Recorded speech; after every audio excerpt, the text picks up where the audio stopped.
Howdy, folks. It's Vile Mike here, and with me so far is Elihu. How you doing, man?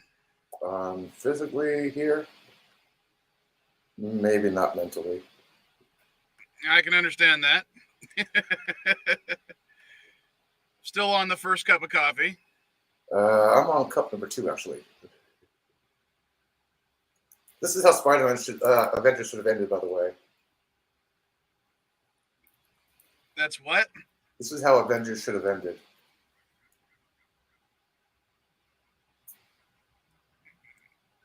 I don't know how that would have played off, but or is this Infinity War, not Endgame, right? Exactly. Okay. I saw this and I'm like, holy shit, yeah, why the fuck not?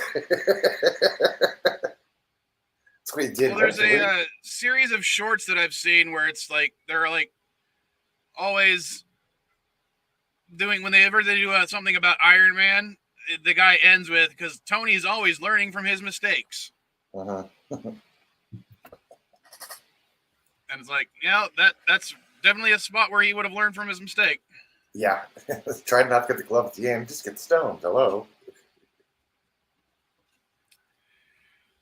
So, it is true. I finally got a new computer. It arrived on Thursday, but I didn't actually turn it on until Friday. Because I didn't get home until like 9, 10 o'clock. Well, if you're looking for a password, here's one for you.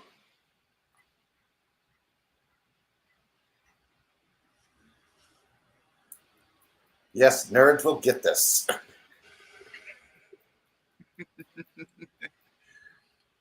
Yeah, I think Mrs. Vile would like this one, considering she's got a chemistry. She got her degree in regular chemistry. Yeah, nerds will love this. Yeah. I got my degree in organic chemistry. She got her degree in regular chemistry, and it's funny how we'll sometimes have arguments over which is the better thing. And here's something before she hops on. If she gives you a trivia question, tell her the answer is J. It's the only letter of the alphabet that does not appear in the periodic table. It's the letter J.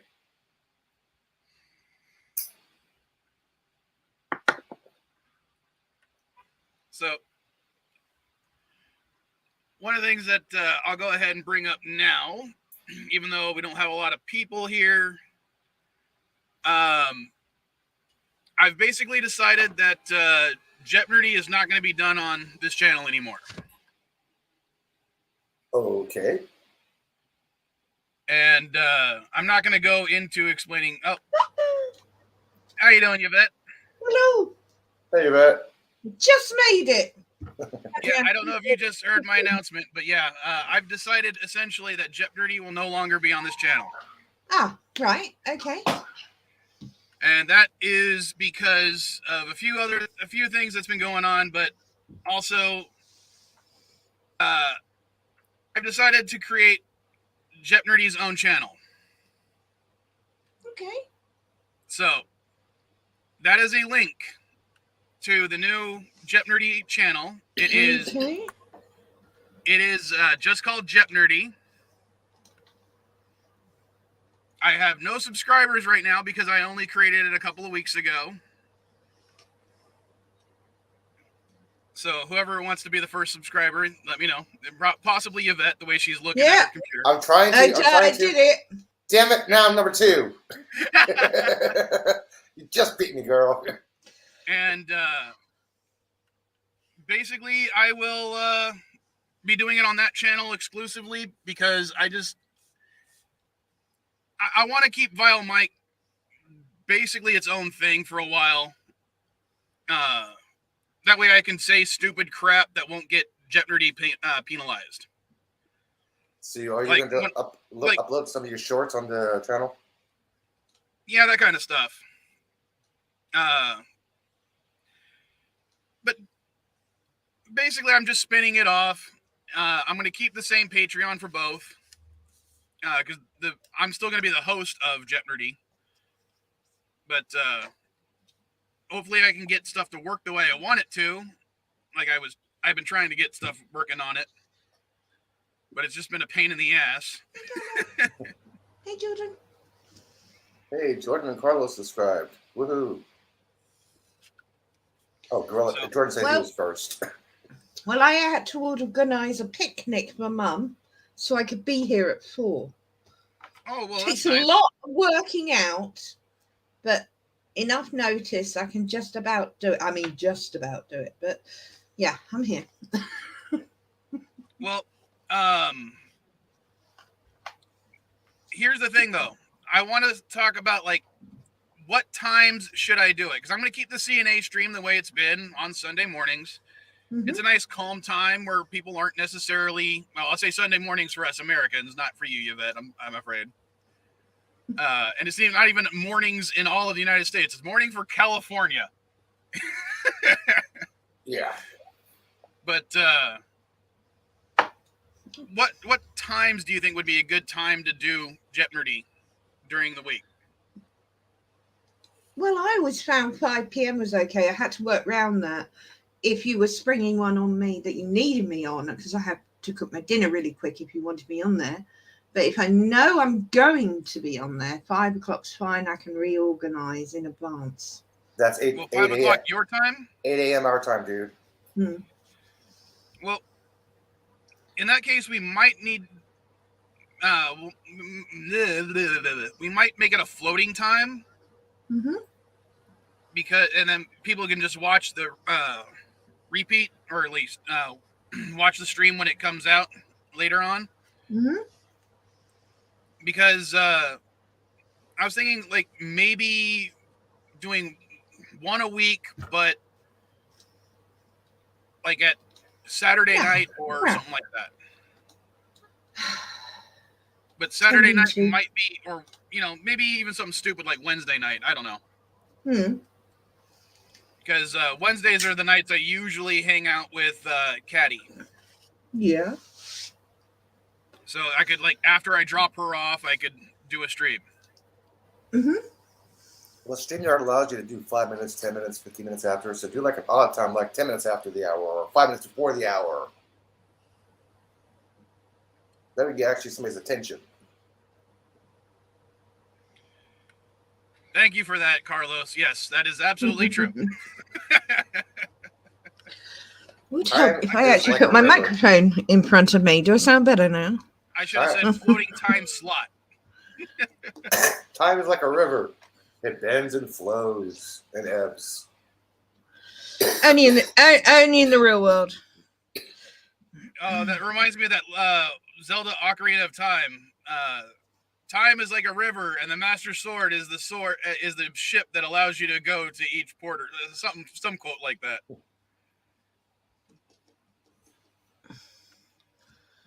Saturday nights are cramped. I don't know. I haven't seen that many people streaming on Saturdays. Who the hell else is streaming on Saturdays? At least that Saturday night. Salty Trucker. Well, I'm not getting his notifications, so I don't know. I got one notification for one of his streams in the last 2 months. And I don't watch him, so it's irrelevant. But that's about it for me. Everything else, well, takes second fiddle. So whatever you decide, Mike, is fine by me. And if I can make it, I will.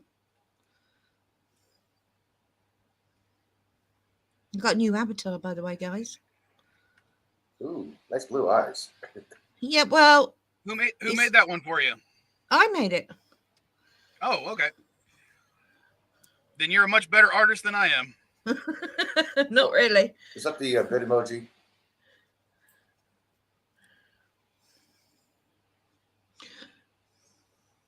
Oh, that's where the hell is LDG? I said I'd meet him here. I don't know, but he messaged me earlier. Okay. He was trying to help me out, trying to get OBS to do what I want it to do, and we failed. You might be mad because you started early. Yeah, I'm not a fan of OBS myself, but everyone else seems to like it.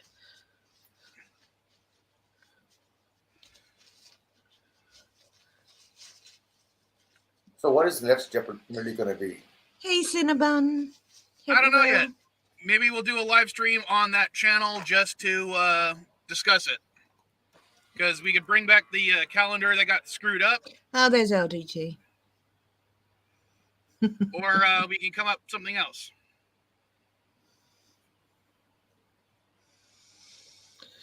I only just made it. I don't know where time goes. If I'm in the kitchen, time seems to trickle in speed. Very annoying. It's all timey-wimey, wibbly-wobbly. Especially when you're trying to do a picnic for your mother. But she's happy. She got what she wanted. And I'm okay till I leave.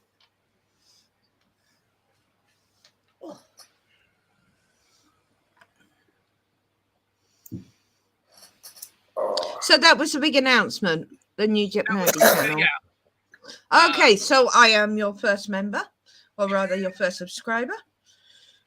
I'm one of them.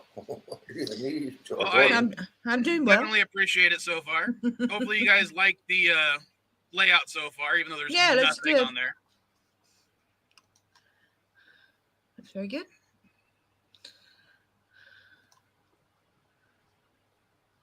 Oh, Cinnabon's in here. What is he talking about? 1,000 shorts gorilla? No idea. Cinnabon, I have no idea. Many 999 too many, bro.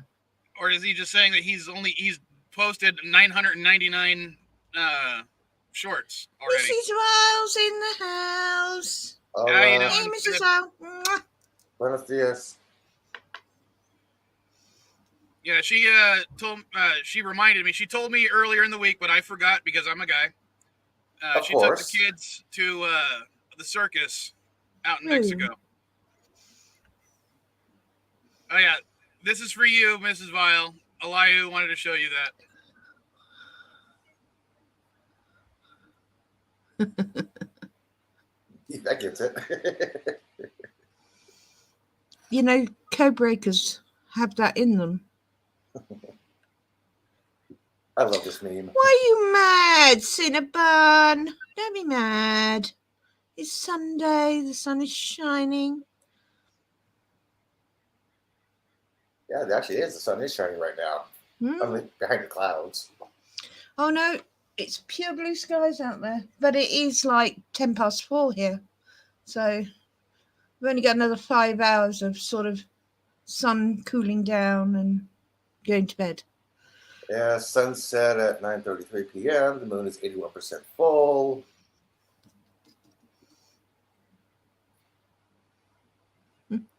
Jeffers petroglyph? I'm not sure I'm familiar with that specific one. A lot of petroglyphs. Hey, Arabic. You can stop sharing the screen now, dude. Why? It's still funny. I know. And I'm going to post that again because I have no idea if anyone new joining has seen it. Everyone in the chat, see the YouTube channel Mike posted? Jump on it, subscribe. It's the new JeopNerdy. It's where you'll see us all making complete and utter arses of ourselves. Oh, of course, to Mike's questions, which are arses in their own right. And I do think it's funny. I just got the notification that Elihu is a subscriber. Wow, that took a bit. Did you get mine? Nope, no one else so far. Just Elihu. He's the only one that showed up on my feed, that feed for that channel. Wow. But I subscribed. Yeah. I got there before Elihu. I don't know why the notifications are like that. We'll do them first. Stupid YouTube. Now I have to go back and check. Just got the notification. Hi, here in Jordan. No, I am definitely, and the bell's rung. So there's 5 subscribers now. Woohoo! Yeah. Hey, Jordan. Hey there. Yeah, Cinnabon's all mad because I posted like 13 shorts in a day. Oh, been busy. Really? I didn't get a notification for any of them. That's weird. Yeah, I was first. I beat both of you. Well, he only got my notification, so I guess I'm the only one that counts. Yeah, I don't know why you were the only one that actually showed up for notifications. That's weird. Let me go back over.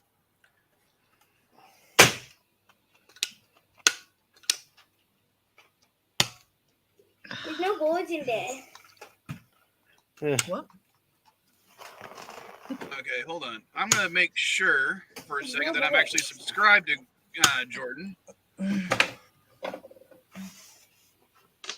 Today is Bastille Day. Bastille? No, mean unfortunately, the I was French Day? unsubscribed to you, Jordan. I think that's What? why. Yeah. I was unsubscribed to you. Okay. That's YouTube. That's not you, Mike. Every week I find out I've been unsubbed from someone I'm following. Maybe we were all versus Carlo. I love Carlo. Bit of diplomacy from England. Yeah. No, the only reason I did like 13 shorts one day is because I didn't want to be filming walking half a mile there out to where they filmed the movie Loon Lake. Well, Carlo, you're all first where it counts.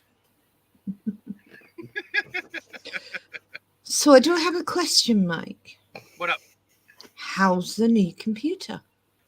Well, first thing I installed after updating everything was DaVinci, and it works on this computer, so it doesn't crash immediately. So I'm very happy about that. I did a test video for basically just trying to add an effect, just a background type thing, just so I could have it for OBS.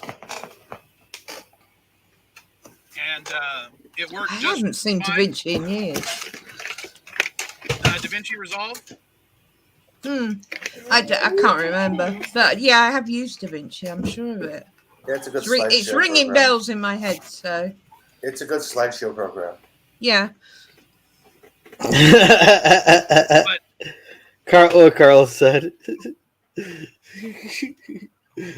But yeah, it's on the old computer. I installed that once, and every time I'd open the program, it would just crash immediately. So this one's got a nice NVIDIA video card. I also, of course, installed almost every Fallout game that I own. Only got one of them to work properly so far. So I got to figure out how to get those to work. Carlo? I've never played any of those, but both Darren and Chris, Tim, Jesus, I just did an LDG then. Tim, are both playing Fallout 4 at the moment, so it's fun to watch them play. But I'm waiting for a new remote controller. I treated myself to, so I can play all the retro games on Steam that I bought, which are the original Tomb Raiders, right up to the newest one. I bought the whole package. Space Ace, Dragon's Lair, all sorts of things. So I'm looking forward to that. But yeah, this is what the little backdrop I created for JeopNerdy. And the little animation I'm talking about is, if you look at the top of the screen, the little light effect that goes across. Yeah, that's cool. Took me far longer to do that than I want to say, but it worked just the way I wanted it to, so I'm happy. Good. The issue that I'm still having is I cannot get OBS to, or StreamYards to do my sound through OBS. Right. I can't, like, they have the virtual camera I can do, but they don't have the virtual, I guess, microphone that I wanted to do. Didn't you say you were checking with LDG? Could he not get around that for you? He told me to download a program, but I was having issues downloading it. So afterwards, I downloaded it to the phone, transferred from the phone to the computer, and tried to install it, but it's still not working the way I want it to. So I got to figure out a way to do things the way I want it to. I got to get basically a virtual mic program that'll actually work on the way I want it to. I'm sure there's more than one out there. Yeah, but I also don't want to pay for it because I'm a cheap son of a bitch. And I'm sure there's still more than one out there that you can get without parting with anything. Although you may lose a bit of your soul. So. He already sold his soul anyway. Yeah, who hasn't? I've been to the Crossroads. Me too. Yeah, I sold my talked to soul so many Snooki. times that basically half the people, or more than half the people, are going to get an IOU. Yeah, I've been to the Crossroads. I've talked to Snooki. Okay. Oh, you stalked Snooki. Yeah, I prefer King of Hell. Yeah. Crowley. Yeah, but He's she's easy. more attractive. He's much easier to manipulate when I look like this. See?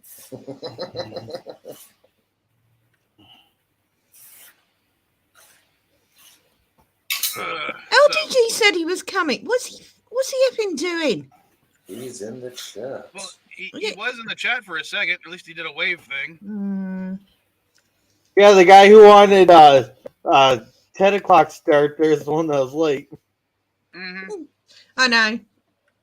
I held him completely responsible for that because I've had to make a picnic for my mother so I could be here for Mike's new computer. Yeah, if it's at 10 a.m., it'll be 8 p.m. Carlo, are you talking the next about time. Quake the game? Because I was never a huge fan of Quake. Because I'm running on a new computer as well, Mike. Yeah, Mrs. Vile also bought herself a new computer, so Oh, it's like great. new computers all around. Yay. So does that mean I have to go buy a new one? Yes, Jordan, go out right now and buy a new computer. No, I'm gonna wait for my new check for my hazard pay that's back due. Fair enough. Oh, dude, speaking of check and back pay, looks like I'm going to get approved for SSDI, which is about a nice 20K back pay at least. So, hello, new computer. Yeah. Yes, computer and not Mac. We keep stressing this so that Elihu listens. Yes, I will be getting a computer, then going to Florida for a couple days. Yeah. Why would you want to go to Florida? Free Disney. LVG said he can get me into Disney for free, so I'm like, okay, let's go hang out at Disney. Yeah. Okay, that I can respect. No, I got a $1,500 hazard pay check coming from working through the pandemic. Oh, nice. That's good, Jordan. I'm glad your company does that. It's not my company. It's our state passed legislation. That's part of our surplus spending is to use it on hazard pay for people who work through the pandemic because I'm part of critical infrastructure. Yeah, anybody I just read that. Anybody in California, file your taxes. If you did not file taxes last year, you will not get a bonus check from Gavin Newsom this year. You have to file taxes to get it. And Carlo, you don't have anything to fear from that because I love Command and Conquer. Yeah, I've played every Command and Conquer that's ever come out, including the first-person shooter one that was god-awful. Okay, I cannot be the only one. Turn it down. Being single and cute. That's What? I am single and cute. I was talking to my kid. He's Oh. listening to an ad for a game. Oh, I thought it was your kid trying to say, I'm single on my channel. It's like, no. Hey, I'm single and I'm cute. Well, single, yeah, but hey. Oh, I don't know. I think, isn't Rosie Palm and your 5 girlfriends there? Sarah is No, watching you. No, I You're broke up streaming. with Rosie. I'm now dating Pamela, okay? No, it's Jill, or gotta use this hand. Jill. Pamela Anderson, man. I broke up with Rosie a long time ago. Now he's with Jill. And in that case, hola Sarah, ¿cómo está? Bien, ¿tú? Hey, come on, está. It's very similar to French. It's very similar. Pourquoi? Comment está? Oh, bien. For those that don't know, Sarah is her one of her nieces, her younger niece. So yeah, Oh. I think she's like 4 years old, 3 or 4 years old. I should know this, but I don't, even though I was at her birthday not too long ago. Look, I'm just going to be complete dick here. It's because you're a bloke.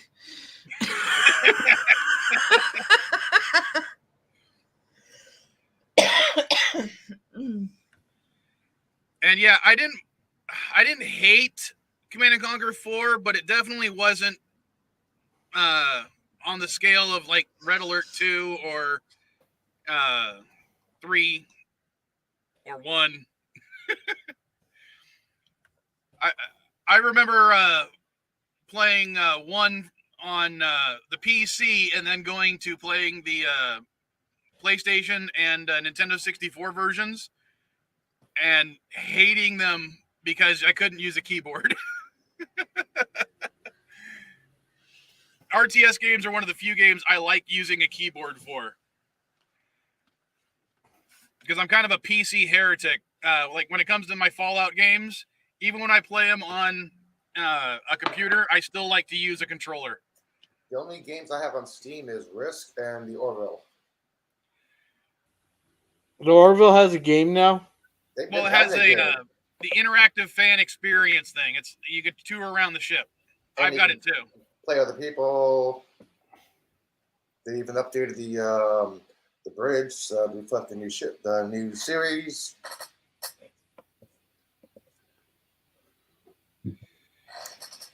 You can now shoot Kermit. A good price. I'll download it. You can now shoot Kermit. In the past, it was just a black spot. Now Kermit. Well, they probably had to get licensing for it. And if shoot, I got an airplane going over. I'm not entirely sure, but is Kermit owned by HBO or is it owned by Disney? Probably Disney. Muppets is Disney owned, and Hulu is Disney owned. Not all Muppets are Disney owned because the Henson Muppets made for Sesame Street are owned by HBO. I thought the Henson's Muppets were Disney and the Sesame Streets were HBO. Yeah, that's what I'm saying. But they're both of those shows are considered Muppets because they were originally created by Jim Henson using the Muppet brand. Jim Henson's Muppet brand is Kermit, Fozzie, Piggy. Everybody else is Sesame Street. They're not considered Muppets. No, they are considered Muppets because of the way they're designed. Could somebody look this up, Jordan? Oh, from what I remember, Muppets was a type of puppet technology that was able to be easily augmented to create multiple characters using the same puppet. And it was pioneered by Jim Henson. So I believe Sesame Streets are considered Muppets and puppets. Well, they're all, you know what I mean. But quick, someone use the Google Mobile. I'm loading a bowl. I can't. Jordan's easier.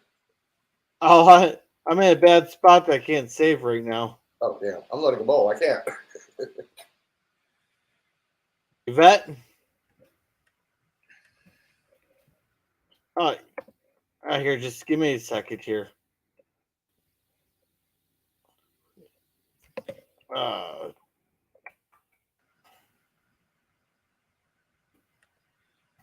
right, so what am I looking for? Okay, the distribution rights to the Muppets is owned by Sony. Muppet Christmas owned by Universal. I can't believe you got me looking up a fucking puppet or Muppet. What's wrong with you people? Walt Disney Company acquires Jim Henson's property known as Muppets and Bear in a Big Blue House. It's more of a stewardship with Disney there. All right, so according to Wikipedia, they are Muppets. List of Sesame Street Muppets. So yeah, they are Muppets on Sesame Street. And that's because they were made by Jim Henson.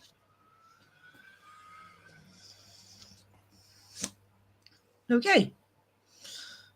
Let's get rid of this subject. Yeah, I'm closing this tab down. Okay, LGG, Don't be horrible to me. And you said you were coming up, so don't take the piss from there.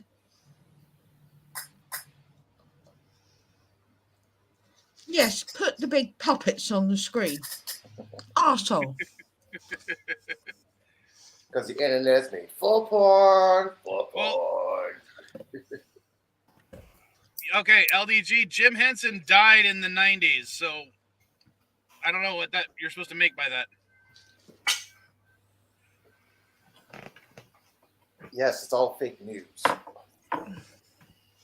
Fine, don't come up.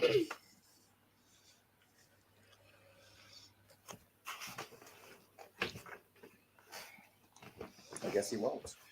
No. Well, to talk about other Well, things, it like I works was gonna both say, ways, though. you know, I do plan on not finishing, but continuing the Vile reviews. I've got good. 3 scripts finished, having been written. I just got to record. I'm going to try to use a green screen instead of the backdrop because everything that was on the old computer I cannot access. I tried plugging it into this computer in order to download all my old files, and nothing could be transferred. It said the entire drive was corrupted, and I don't know how that happened. How about you transfer to a flash drive and use that flash drive to upload the stuff into the computer? Sorry, what was that? Upload your files to a flash drive, then plug that flash drive into your new computer and upload those files. Copy paste. Well, you okay. Elihu, it says that the SSD of my old computer is corrupted. Okay, I did not hear that part. So how? Yeah, I'm like, how am I supposed to transfer them over? Never mind. Sorry, I thought it was you. Never mind. Again, Now, I there's don't know if someone it's about because that I might removed the help you drive with that. from the laptop and plugged it into this one. But, well, I don't know.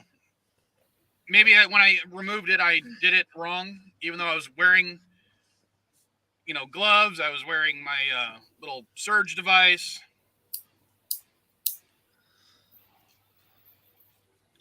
But yeah. LDG might be able to help you. Well, I might as well start over from scratch now that I got a computer that can actually do things in a better way. Great. Just to answer LDG's bollocks, he keeps writing here. Carlo said you're in trouble now. I have to role play Carlo. She doesn't get mad at me for fun. You're right. I don't get mad at him for fun. I'm still cross. Who's LDG? LDG stands for Little Dick Guy. LDG stands for let's be horrible to people and not realize they're doing it. And then he gets in trouble. Or What did he or do this the time? logistical dickhead goat.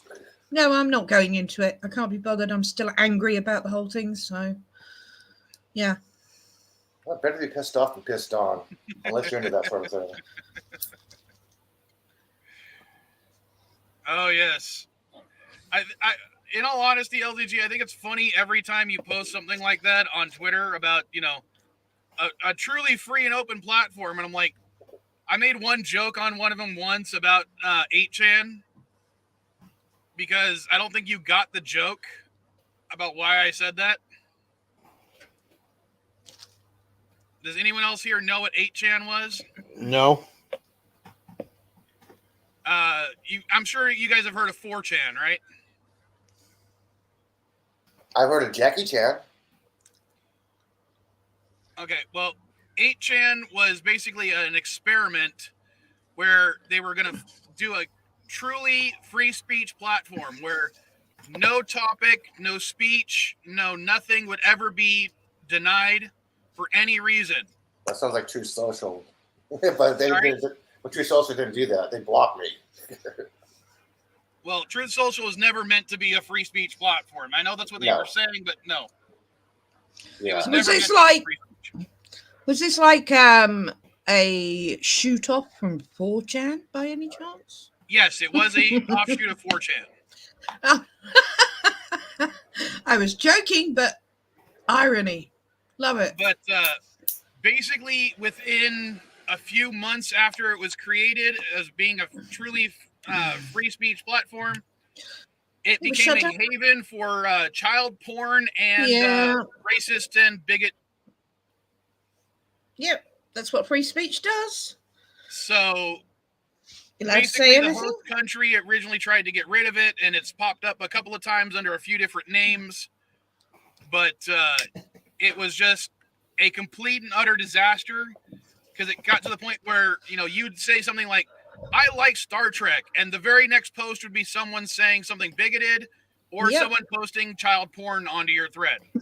Nice. So But they're allowed to. It's called free speech. that's the problem with a truly free speech platform is you cannot moderate any free speech, moderate anyone's speech. Therefore, trying to get stuff to be just on a topic you want to talk about is, limiting their free speech. Free speech protects you from the government, not from yourself. What? That's the basis of the First Amendment of the Constitution. Free speech allows you protection from the government, not from yourself. That's what the mission of free speech is. I I will wouldn't go know. We don't have a constitution here. So. I'll go ahead and post a link so if you guys want to learn more about 8chan. But it's like every time... Bye, Cinnamon. Yeah, later, Cinnabon. Later, dude. But every time LDG posts something about, a truly free speech platform, I'm like, yeah, they tried it and failed. Because, unfortunately, to be in a civilized society, we have to decide there are some forms of speech that need to be limited. Yeah. I need more coffee. I mean, one of the things that I was just talking, or not talking about, I was watching a lot of random crap yesterday when I was trying to get the computer to work the way I wanted it to. And it was, one of the things was about a scam of hitmen, where people were pretending to be hitmen and scamming people out of money because they were like, no one's going to report us if we don't actually kill the person they're trying to get us to kill.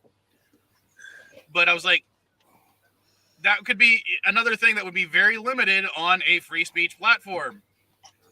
You could easily inquire about hit people and be like, oh, I want to have so-and-so rubbed out.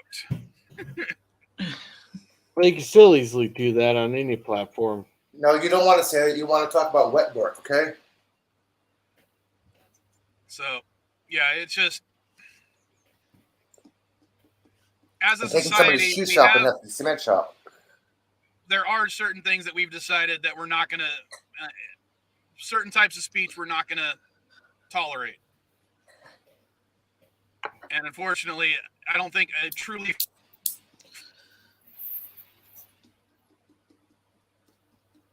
stupid. You just faded out for a second, Mike. I said, because people are fucking stupid. Oh.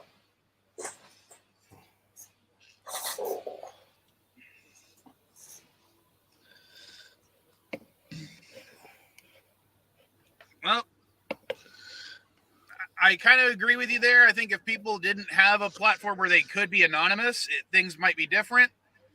But well, that's what unfortunately, Prometheus is at the heart of.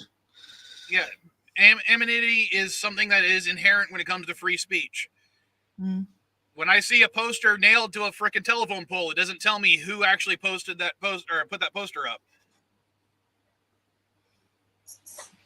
Carlo.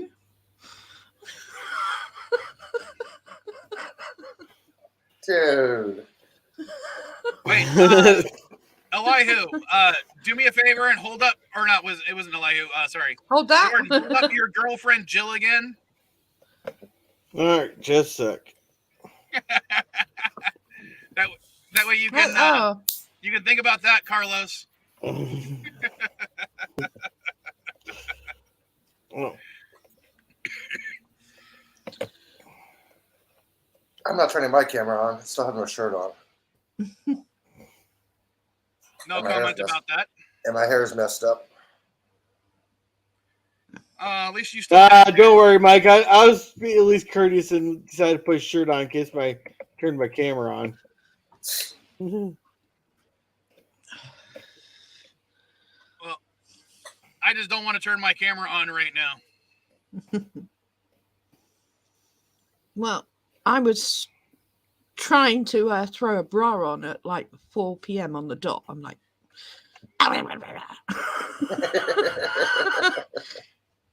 you can't do it quick when you're this big. I don't know. I don't have an experience of wearing bras, so Well, I tell you take your what. advice. If anyone fancies feeling like me for 24 hours, go buy 2 bags of 2-pound sugar and a piece of string and hang it around your neck. Do not take them off no matter what you're doing for 24 hours. Then when you take them off and you have a bad back, you'll know how my life is. Oh, and you've don't got to say, run with put them them on. You've got to say put them in a bra, otherwise they're springing everywhere. No. The last time we did this experiment, they hung them around the neck comfortably, but no one lasted 24 hours. Well, I definitely feel sympathy to any woman who has to wear a bra. I am definitely not a fan of them. Although I do make the joke that I'm an A cup. Yeah, hey guys, try wearing one of those pregnancy outfits. You won't last 24 hours. I still say, Are you sure about that, Elihu? 2 bags of sugar around your shoulders. What? Have you got a chance to wear one? Or what? The pregnancy suits? Yeah. Oh, they had to do that. That was something that I can't remember. It was like 20 years ago we had to do that. Or not 20 years ago, like 15 years ago. Nice try, says. You nearly got me to come up. LTG, don't come up. That's because he has no defense for that kind of stuff. No, don't come up, because now you've said that, that's just annoyed me even more. You know, if you do come up LDG, Yvette can still mute and kick you out and block you and stuff, but she still has control. I can't. I can't. I'm on mic stream. Yeah. Oh shit, that's right. I'm sorry.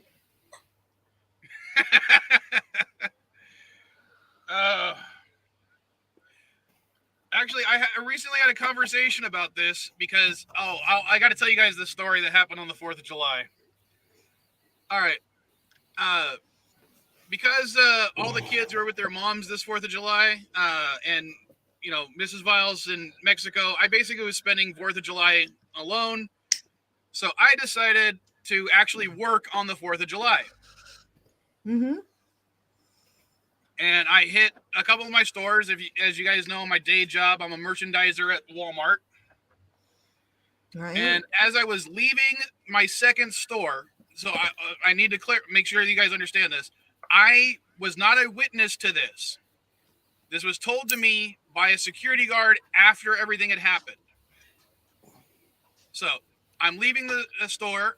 As I'm walking to my car, I see a bunch of cop cars all in the parking lot, and one of them is blocking my van from actually being able to pull out of the space. And so I walk up to the cop. I ask, can you move? I need to back out. And he goes, sorry, we're taking photos and investigation. I'm like, oh, what's going on? He's like, sorry, I can't tell you. And I'm like, okay. So I just walk off. You can block my car, but you can't tell me why. Exactly. Hey. So I see one of the security guards for the store, and this is a guy I have to interact with on a fairly frequent basis, so I may not know his name, but I've talked to him a bunch of times. So I walk up to him and I say, hey, what's going on? And this is the story he told me. Somebody heard a very loud bang. And he goes, apparently it sounded like either a firework going off, and of course that's probably what it was, it's the 4th of July, or it was a car backfiring. Now, that loud bang caused a elderly man who happened to have a concealed carry permit to freak out. Oh, God. So he pulled out his gun and accidentally shot a woman's car. Oh, God. Oh, shit. That car was about 30 feet from my car. Oh. Which is why the police were blocking my car off. The man was arrested. I don't know under what charges or anything. And the woman's car was towed. I think she didn't get arrested for the shooting a car? for him. Yes, the elderly man was arrested, but I don't know for what charges. It probably for discharging a firearm in public. That'll probably it'd be reckless discharge. Reckless discharge of a firearm. Yeah, since he has a permit and everything, yeah, that's what I would say it would be. He shot an inanimate object. It has rights. So, and I do know that the lady's car was towed. Now, when I looked at the space that the security guard pointed to me where the car was, I did not see any glass. So I'm guessing he didn't shoot a window or anything like that. He just shot the car somewhere in the middle. But, yeah. So that's actually why I posted on Twitter that day, what stops a good guy with a gun from becoming a bad guy with a gun? Because that's the whole argument when it comes to a lot of people. And this is a guy who, I don't think he was a bad guy, but he nearly shot a lady putting her fucking groceries in her back of her car on accident. Just because he, was scared or something and he was walking around with a fucking loaded gun. I still say there should be a mental competency test for anybody who has who wants to carry a gun, concealed or not. I don't care what your job is. Police officers have to have a mental test to make sure they're well enough to carry a gun. Why can't the regular citizen? Come on. I don't care if you have a permit or not. I don't care if you have concealed carry. I don't care if you have an open carry permit or not. You need to be mentally responsible, mentally competent. Because the police officer has to pass those tests. Why can't a private citizen? And let's face it, Elihu, the testing when it comes to police officers is next to nothing. That's my whole point. Police officers have to take a simple test. Why can't the regular public take a test to do this? Come on. But even what they take is, like, as I said, it's nothing. But yeah. But this actually led me and the security guard to have a conversation, which is what I wanted to bring up, about the whole right to bear arms. Hey, if I had a pair of bare arms, I'd hang them on my wall, okay? And that's what I was talking about with Carlo's comment. Because he was like, yeah, it says in the Constitution you have the right to bear arms. It does not say you have the right to own arms. Meaning that, in his opinion, all guns should be owned by the government and they should be leased to people who are actually qualified to use them. And that's the exact reason right there why we have the Second Amendment. And that's the exact reason why we have the Second Amendment. And that's why Japanese gun deaths have been 80% lower than anywhere else in the world. And although they just recently had an assassination. That's why you mean like the fact that Japan's had 2 gun-involved deaths in the last 30 years? Yeah, and that's why the whole country's freaking out because of Abe. Yeah. Do they have strict gun regulations and how many people get shot up every single day? Hello? Well, with that Shinzo Abe there, how those gun regulations work right there. Yeah, but we're talking about 1 in 30. In the last 30 years, there's been 2. Yeah, and he was a prime minister. There's no way he should have even gotten shot. You should have had security. Hi, Darren. He did. So did Reagan. Well, obviously not good enough. Reagan also has security. And Hinckley shot him.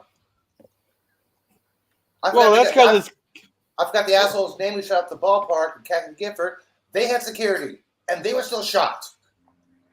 Ballpark, wait, that's the... Well, Kathy Gifford got shot.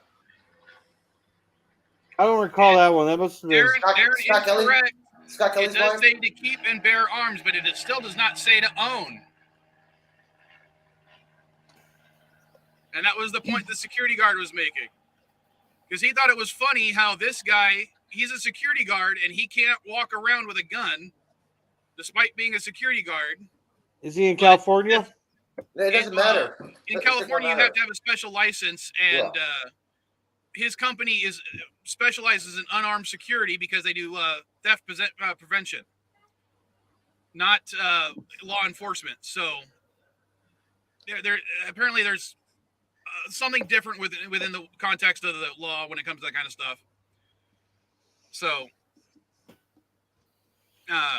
but yeah, his company does not have their guards carry guns, but this one guy at Walmart was able to walk around the Walmart with a loaded gun and then accidentally shot at somebody. So he thought it was funny. And yes, Darren, we know this, we were talking about that. But remember, it was not a gun that was purchased, it was a gun that was made. And two, it was one of two that has occurred in the last 30 years. I guarantee you it is 8:50 here in California right now. I guarantee you there's been more gun violence so far today than Japan has had in the last 30 years. Or at least today in the United States. At least someone was shot at an open last night.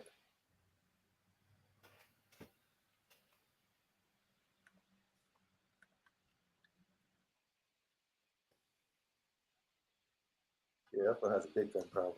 Is it safe to come back? I try What and part? avoid commenting on your constitution because I have no right. Didn't say it would stop gun violence, but it'll drop it down immensely. I'd I'd say rather most have- gun violence happens in gun-free zones or in areas Okay. that have strict gun control. Okay, let me put it to you this way. If I lived in a wolf-free zone, but I lived in the forest, does it stop the wolves from coming in if they're allowed everywhere else around me? Put a fence up and I'll keep the wolf out. But you're missing the point. If I say that on my channel, I don't want to talk about pink elephants, but all the other channels on YouTube talk about pink elephants. Does that mean that occasionally somebody on my channel might go into the chat and mention pink elephants? Somebody will. Unless you have the algorithm that bans certain words and phrases. Yeah, Mike does have that. And yet, Darren, again, this was just brought up to me by a security guard after a gun discharge at one of my stores. And what your comment is, understand. That's an interpretation. And the Supreme Court is the one that gets to decide what the interpretation is. So Yes, not the people. with the current Supreme Court, we know that it's not going to happen. But who knows? It might change. Oh no, the Republicans are going to accuse Democrats of quote unquote stacking the court, like Democrats accused Republicans of quote unquote stacking the courts. Oh no, not again. Bullshit. And how many wolves have I been attacked by? None. But I've been shot twice. I've been attacked by a wolf before. Well, charge that. Not only have I been shot twice, Carlo, I was in an active shooter situation. Santana High School. 2 of my classmates were shot in front of me. I have been held at gunpoint twice. So, yeah, I do think and this is, again, I also own over 20 guns. But I think that gun violence is definitely something we got to talk about in this country.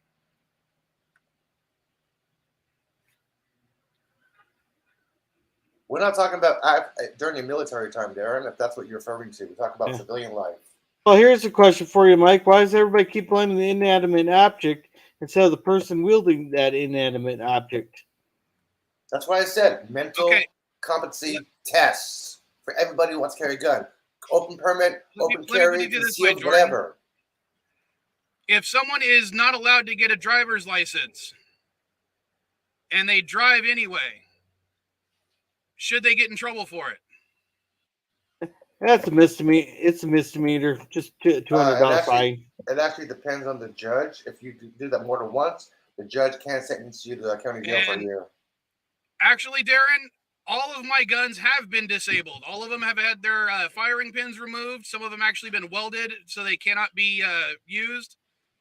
And they're all in storage with no ammunition. The only weapon I have that actually has ammunition is a 20 gauge shotgun that I keep with loaded with 3 rounds of or 3 shotgun shells loaded with rock salt, as opposed to anything that could actually do real major damage. Now I understand. Okay, I live in a big city. I have no personal use for a gun. Neither does my neighbor. What's the point of having a gun in a big city? There's no threat because there's police officers, unless you have gangs. So they have guns. So you have to have a gun to counteract yourself. That's bullshit. You should not even have a gun in the city. If you're in a rural area like Darren, where Darren lives, yeah, I understand a gun. You have some nefarious people who's probably trying to sneak in, break into your house. You have a lot of cover. You don't have a lot of buildings. You have sparse people. Yeah, I understand that environment Darren lives in. To own a gun for safety for his house and his family. Yeah, I understand that. But Lio, can I ask you a question? Yeah. Someone breaks into your house there. How fast can the police get there? And that actually depends on the neighborhood I live in. But if somebody breaks into my house, why would I actually need a gun to shoot them? Because a lot can happen in the space of 5 minutes for the police to get there, and that's looking on the bright side. The average response time is over 20 minutes. And what I'm talking about, like as I said, I've got a shotgun. I have it loaded with rock salt because I don't want to actually cause major harm to somebody. And my major joke about having it is mostly so I could shoot any of my daughter's boyfriends if they ever say anything that I don't appreciate. Hey, Jordan, have you ever had anything thrown at you? Anything thrown at me? Yeah. Yeah. Okay, that's my point. Why do you need a gun? You got shit around your own house. I don't know what you have in your house. You got shit to throw at somebody. That's going to deter somebody from backing up. You throw something that'll just piss them off too. Yeah, you're gonna piss them off.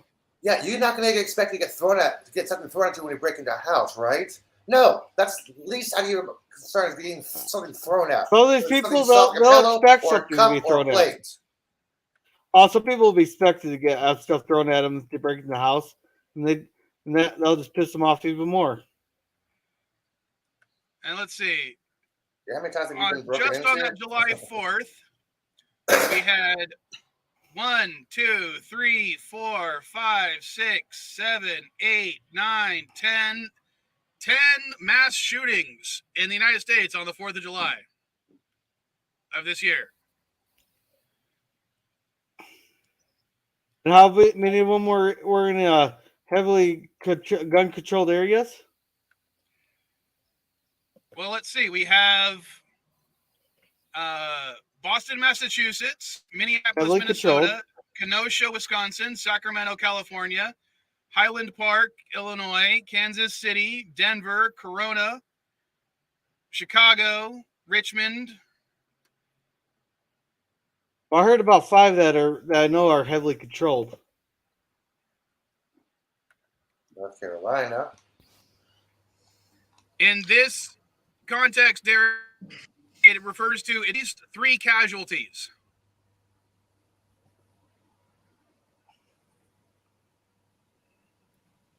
I know, Melissa. Our country sucks. Mike, I'm gonna dip because this is something I don't like to get involved in American conversations of this nature because I'm from England, so my input is Carlo's trying. Yeah, so it's a pip studio. All right. I'm so glad you got your computer, and I presume you'll be announcing on Twat what's next. So remember, please email me them. Right? No. Sorry, I was reading the comments. I appreciate it, Yvette. But if you ever want to talk about this type of stuff, let's, having a diverse set of opinions is part of, living in a global community.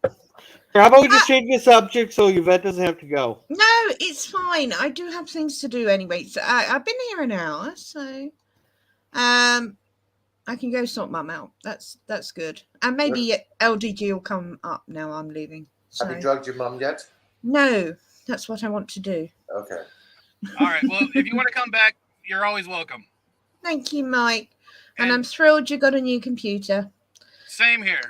And let me know what the JeopNerdies are. Still waiting for that email, Yvette. I'll do a live stream on that channel in a little sometime during the week. That way we can talk about a calendar. No problem. Yvette, still waiting for that email to Jupiter. Oh crap! I keep forgetting. I'm sorry. It's okay. I'm sorry. It's okay. All right, everyone in the chat and everyone else, and great good news with the new computer. Elihu, sorry. Jordan, take care of yourself. Yeah, you too, Yvette. Yvette out. Bye. You're no longer need All right, to and do the banana. to Agree. That's why I got talk with Darren about this. No, 3 casualties, as in 3 individuals shot, is what is considered a mass shooting. And I don't know why you are saying that it's the left that does that with the language. That is what we as a society have deemed a mass shooting. It used to be 4. They changed it for some reason. So yeah, and I don't know. 3 individuals getting shot seems like a lot to me. Did you guys know that the Congressional Research Service, the CRS, is a nonpartisan staff shared to congressional committees? They're the ones who actually define the term mass shooting.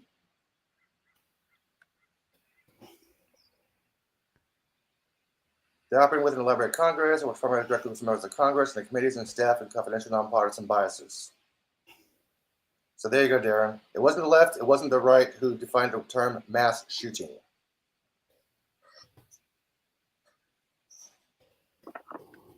Yeah, let's see. That's what happens when you actually search for something instead of actually put bullshit into a chat or put bullshit out verbally without doing any research. And like the time you said Biden was in vacation on Virginia when something big was going on. It's like, no, he's at a family funeral, and you guys, oh, I have to check into that, dude. Everybody, I don't care if you're Darren, you're Mercer, you're Melissa, you're Vile, Mike, you're Jordan, you're Gorilla, I don't care. Do your fucking research before you actually start putting up bullshit. Well, I don't think a mass shooting should be defined as limited to 10 individuals, because that would mean several of the school shootings that we've had wouldn't count as mass shootings. A shooting is a shooting.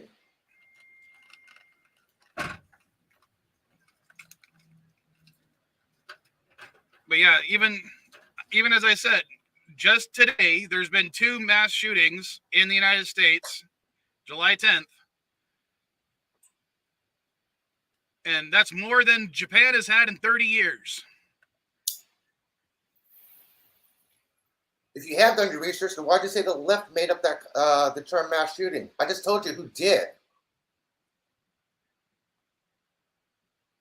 Fucking flat earthers. Because if something isn't said by someone on the right, it's automatically someone on the left who said it.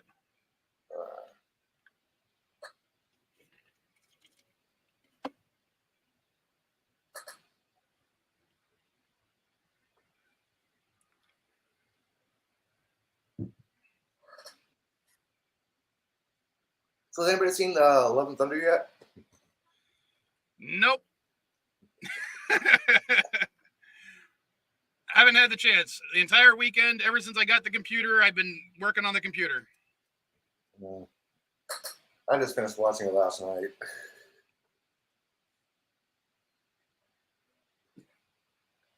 It was okay. There's some funny one-liners, but it was okay.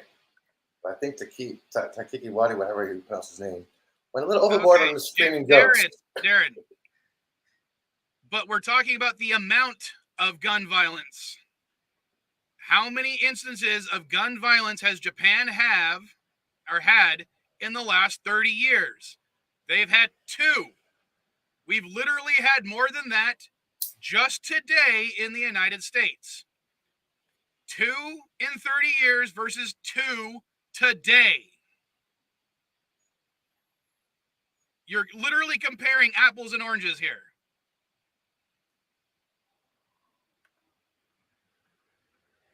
Melissa, did you think the screaming ghost was too much? I think that was overplayed.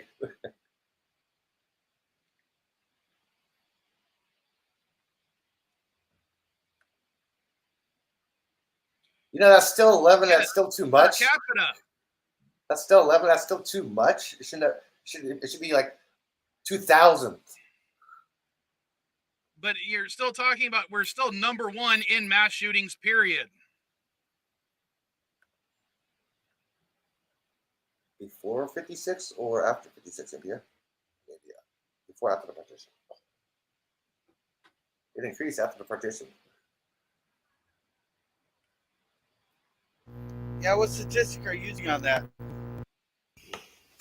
You were staticky, Jordan. What? I was asking what statistic is he using on that. Oh, I don't know. Yeah, Darren, that statistics if you take out third world countries.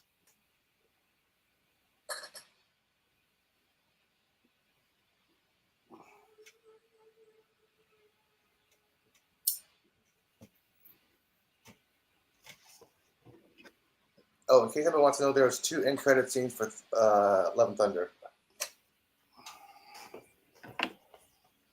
So if you see one, don't leave the theater. There's there's 2.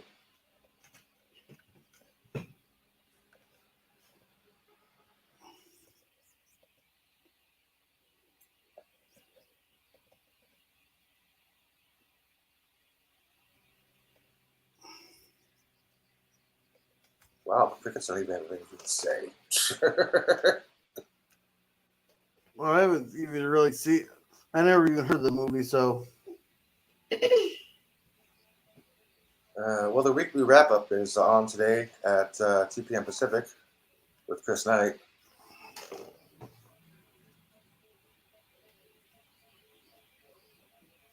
In case anybody was wondering.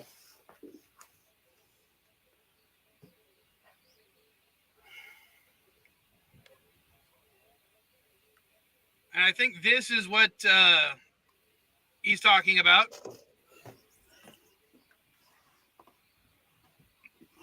How the United States per million is still far less than Norway.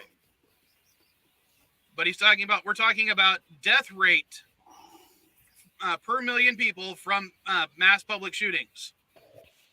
Yeah, and Not that's talking only, about the number of actual Canada and Europe. mass shootings. And that's Yeah. only 3 continents, or 2 continents. Yeah, look what happened in Yvette. Look what happened recently. You got multiple people shot, but only a few people died. So that's still considered a mass shooting. We're still at- getting those deaths, or actually people got injured by bullets. All right, later, Carlo. Later, dude. So, but if you go by the actual numbers of the numbers of mass shootings in general, the United States is still number 1. Where are you getting the statistic from, Vile? Well, this was worldpopulationreview.com.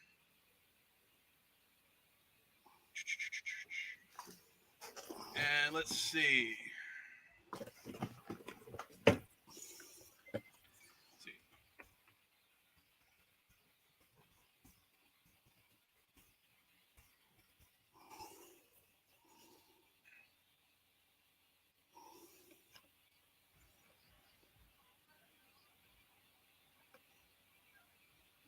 Let's see.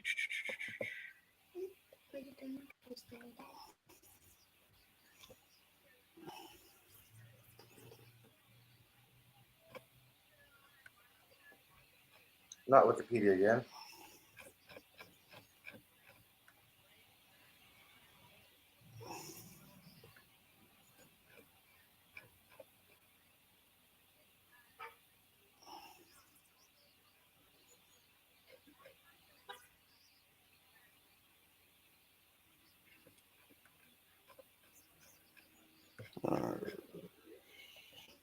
Let's see. Oh, by the way, while you're looking it up, I'll give you guys some nerd news.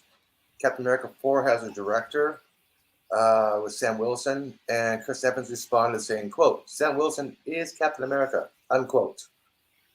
Later.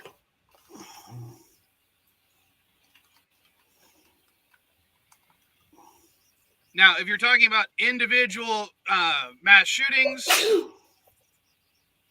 this is a much better graph to look at.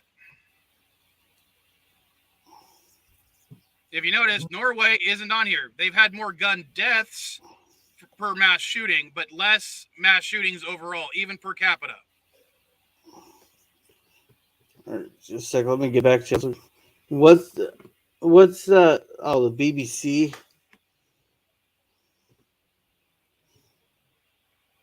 What about the BBC?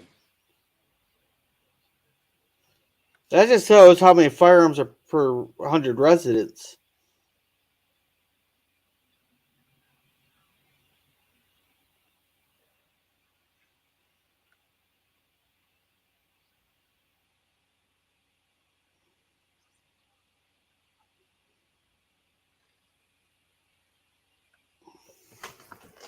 I mean, that's a good number right there. I mean, comparison of gun-related killings as a percentage of all homicides. In the United States, guns are 79% of all homicides. In the UK, they're 4%. Australia, 3%. Yeah, Canada, but 37%. yeah, but according to the definition, homicide just means someone died. Doesn't mean that they were murdered.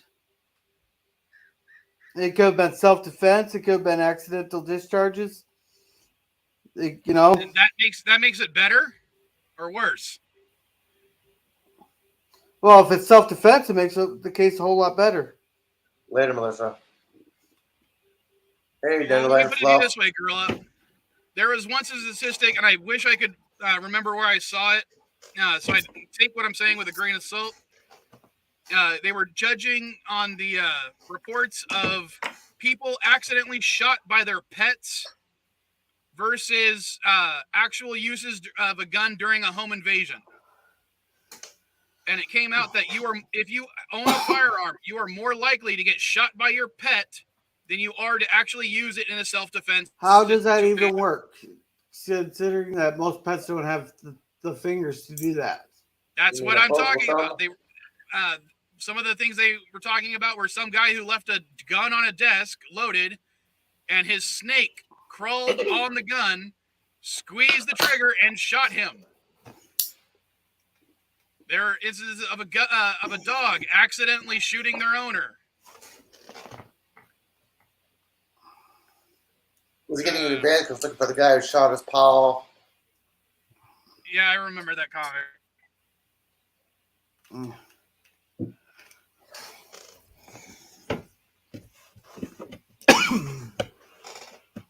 Oh, I need a screen. Yeah.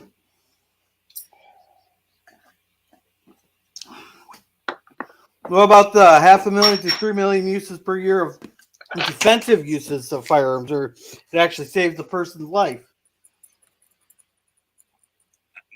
And I would say that despite that statistic, more accidental gun deaths occur than those. No, the average for gun deaths in the United States is around 33,000 at the high point there. And most of those are suicides. All right. Remember what started this conversation, Jordan? It was a guy who accidentally shot a woman's car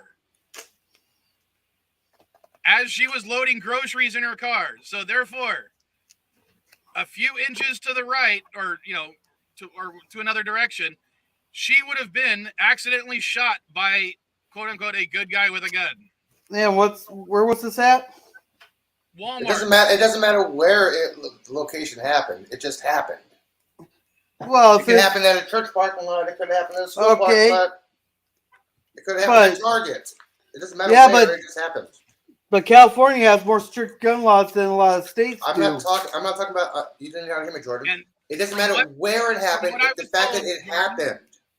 This was still a person who got a legally went through the right channels and got a California concealed carry permit. Yeah, was it confirmed that it was legally owned?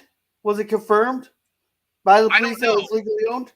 I don't know. I was told by the security guard that it was a guy who had a legal concealed carry permit. Yeah, it doesn't matter if it happened at Walmart, Target, Wisconsin or not. The fact that it happened. Yeah. So you're going by the word of the security guard that was legally owned, not by the word of the people investigating it. Well, the police wouldn't talk to me about it. Yeah, because it's still under investigation, probably whether or not he was legally allowed to own it. Well, from what the security guard told me, he legally had a legally purchased gun and a legal concealed carry permit. I'd still take that with a grain of salt, because a lot of people can make up a lot of bullshit there. Did the That is, as I security said, guard? I encourage you to take it with a grain of salt because I'm telling you this story secondhand. Do you know if the security guard was interviewed by the police about what happened? Did he witness it? Did he overhear the conversation from the police? You know how I got that information? From what he told me, he was the first person on the scene because he heard a gunshot and ran towards it. Someone knocked on the door, Dad. Which is probably not the smartest thing to do when you're a security guard and you're unarmed, but yeah, that's what he did. Yeah, that's what I was wanting to know. Like, is it hearsay, secondhand conversation? Did he witness something? Did he overhear a conversation? Yeah, that's what I was wondering. He said that by the time he got on scene, all he saw was the old man still had the gun in his hands, but he was apologizing profusely to the lady whose car he shot. And he's the one that called the police. Gotcha. So it's not secondhand tier information. Gotcha. But yeah, I am relaying this story secondhand. So again, take everything I'm saying about the story with a grain of salt. I'll just use a couple grains of sugar, man. My cholesterol's a little high. And the only reason I know anything at all, as I said, is because the police had blocked my car and I couldn't pull out because they were taking photos of the scene. And they wouldn't let me pull my car out. Okay, stop jumping on the bed, Jordan. What? Stop jumping on the bed. What the hell are you talking about? I hear bouncing. That might have been me. Oh, someone's jumping on the bed. Springs.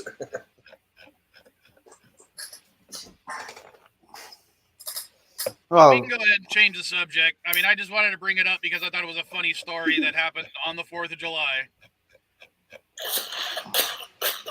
I mean, hell, if you want to really blame somebody for the whole thing, you could blame the person who, as I said, most likely the loud bang that was originally heard was a firework that someone launched illegally in California because fireworks are illegal in California. Dude, I've been hearing fireworks every single night, even last night. Started on the 3rd, 4th, 5th, 6th, 7th, 8th, 9th. Fireworks. We get people launching them off every night here. Our city there got the rule there, especially they give you like a 2-week period around 4th of July either way, that you have to be done launching them by 11 o'clock. After that, you're getting a ticket and them confiscated. It's funny how people are doing it. I actually witnessed this. A car would drop them out of the window and just drive away and then just go off the middle of the street. I saw it happen right in front of the police station when I was doing laundry the other day. I'm like, that's funny as shit. Now the cops, you see cops running outside. There's nobody around. Yeah, the car drove off already, dude. Yeah.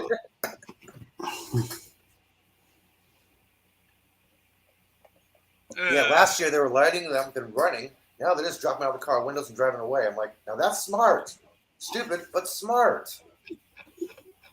Yeah, but let's face it, people are stupid. I mean, although I talk about this story with, fond memories, when I was a kid,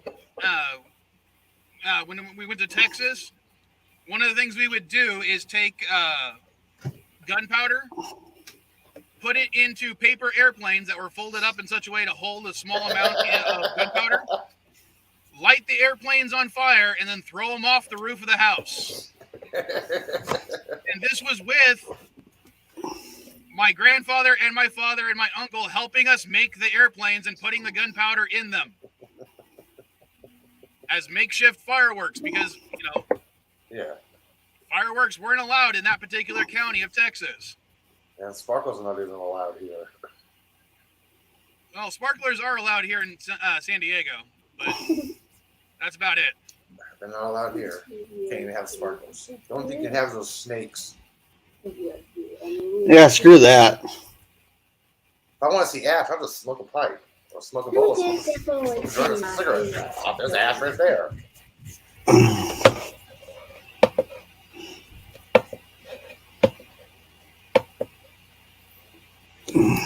Well, let's go ahead and change the subject to something a little bit more fun. I finally watched Moon Knight. Yay. Okay, let me ask you a question. If the guy's avoiding sleep, why is he in the place where sleep happens? You mean in his bed? Yeah. I don't know. I thought that part was dumb. Sorry. I never looked at it as he was trying to avoid sleep. I figured it was more of he was unable to sleep because of his other issues. Now, every time he fell asleep, the other person would take over. So he was trying to stay awake by doing puzzles and things, but he's in a bed where where sleep happens. So if he's avoiding sleep, why is he in his bed? I never got that part.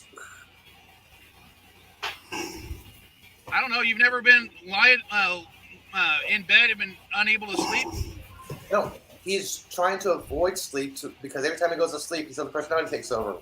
Mark takes over. So he's avoiding sleep because he sleepwalks and does other stuff and doesn't remember. So he's avoiding sleep. So why is he in the place where he's avoiding sleep? He's in a place where he actually sleeps. He should not be in bed if he's avoiding sleep. Well, could it be that he was still trying to prevent himself from sleepwalking, but he was in bed because that way he's still tied down with his little leg thing? But if he's avoiding sleep, why should he be in bed in the first place? If I'm avoiding sleep, I'm not going to go to bed. I'm not going to lie down. I've wanted to go to sleep sometimes and been unable to sleep even in bed. No, he's avoiding sleep. So why is he in bed if he's avoiding sleep? That's my whole point. I don't know. As I said, because that's where his ankle thing was.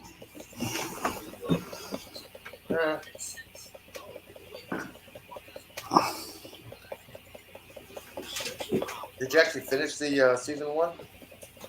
Yes. Oh, okay. It took me pretty much the entire week, but yeah, I watched it. Did you spot Jake Lockley before the Yes, big reveal? I saw it. Before the At reveal? the end, yeah. No. Jake Lockley was present in 2 episodes. Well, we didn't really see him do anything, but yeah, I know what you mean. Yes, we did. We saw him and heard him talk. Jake Locklear was confirmed to be in the market. That was Jake Locklear. Yeah. Either way, I don't really care.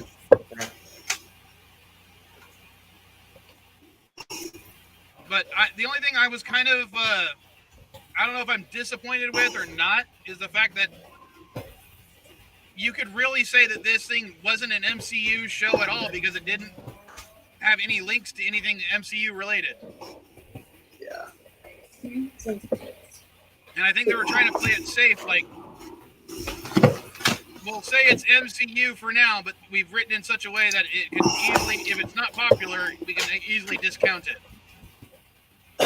Well, Moon Knight is in the letter M of the Marvel Studios intro logo now. Yeah, but I could easily see, since Disney owns Fox, that they might include even, like, Howard the Duck and Fantastic Four movies in there. Yeah, but they did move the Spider-Man Peter Parker because nobody knows who Peter Parker is anymore. They did Say that again? Since Spider-Man No Way Home aired, every Marvel intro has omitted Spider-Man. Because, you know, when they had him and Peter Parker, they showed him with his face and his mask off. They took that part out because now nobody knows who Peter Parker is. So why would they have a mask of Spider-Man? That just seems like overcomplicating things. Hey, let's confirm they deleted Peter Parker from the intro because nobody knows who Peter Parker is. I'm pretty sure if anybody really cared, they'd do the research. Yeah, nobody cares. It's Marvel. But yeah, overall, I didn't hate Moon Knight. I didn't say I don't think it was great. I think it was somewhere between meh and good. Somebody who's never read the comics, wasn't familiar with it, like all the other nerds out there, just had a basic knowledge of it. I actually enjoyed it, but I was like, okay, what the hell's going on? Why is there so many reflective surfaces? Who fights with a very shiny knife all the time? Conveniences of the script, yeah. Moving the night sky when you have a tablet, you can actually use several different free apps to move the sky around yourself without messing with the other gods. Bad science.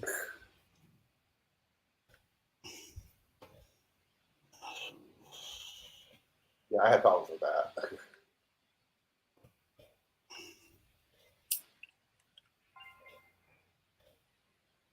Now, did you like? Well, you see, you've never actually read any of the comics. I will admit that I'm not a huge Moon Knight fan, but I have owned a lot of, not a lot, I'd say maybe 100 or so Moon Knight comics over the years. Right now, I don't think I own any, but I do know enough about the character that I thought it was an interesting take on what they did, except for the fact that they definitely made sure that, at least as far as the audience is concerned, that the Egyptian god people are actually real. You people fail to remember a statement that Kevin Feige stated that the Marvel Cinematic Universe is an adaptation of the comic book universe. It's not going to be the same. Yeah, and I don't have issues with most of the stuff they change. But what I mean is, in the comic books, for a long time, they tried to present it as Khonshu just being another personality that he has, because he doesn't have any supernatural abilities or anything like that. Everything is granted by the fact that the Stephen Grant persona is just Batman, essentially. He's rich. Yeah, I remember some people talking about that. Now he's just a museum curator. He's not the Batman type anymore. Yeah, instead his suit is supernaturally granted. So they've basically gotten rid of that aspect, probably because Batman is so much more popular nowadays than he was when Moon Knight first came around. Yeah, I'm glad he wasn't a rich philanthropist. Otherwise, I'm like, okay, it's a Batman ripoff. I would have stopped watching up to episode 2 or 3. Yeah, now he's not just he's a supernatural Batman ripoff. Yeah. At least he has some abilities. He's not just a guy in a suit.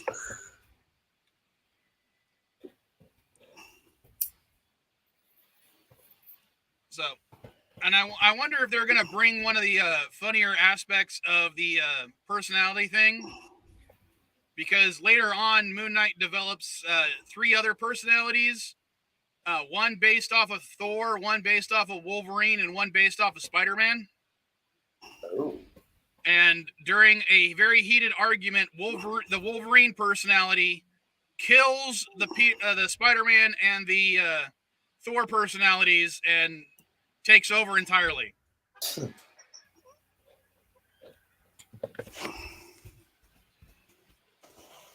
All right. Oh, I almost forgot about this. On the 26th, this gets officially released on the 26th of this month. I'll show you. There we go.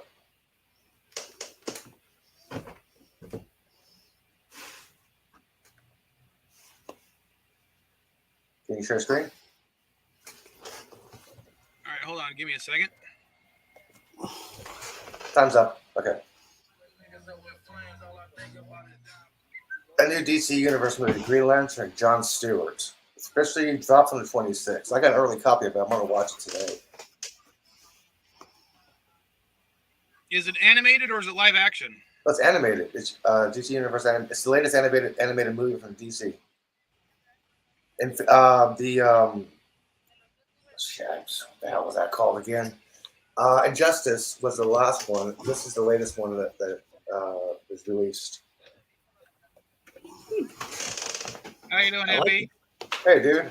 I'm good, Bob Mike. Hey, Elihu. Hey, Gorilla. I saw shininess from the reflection of your bald head. I'm like, oh, that's ND. Okay.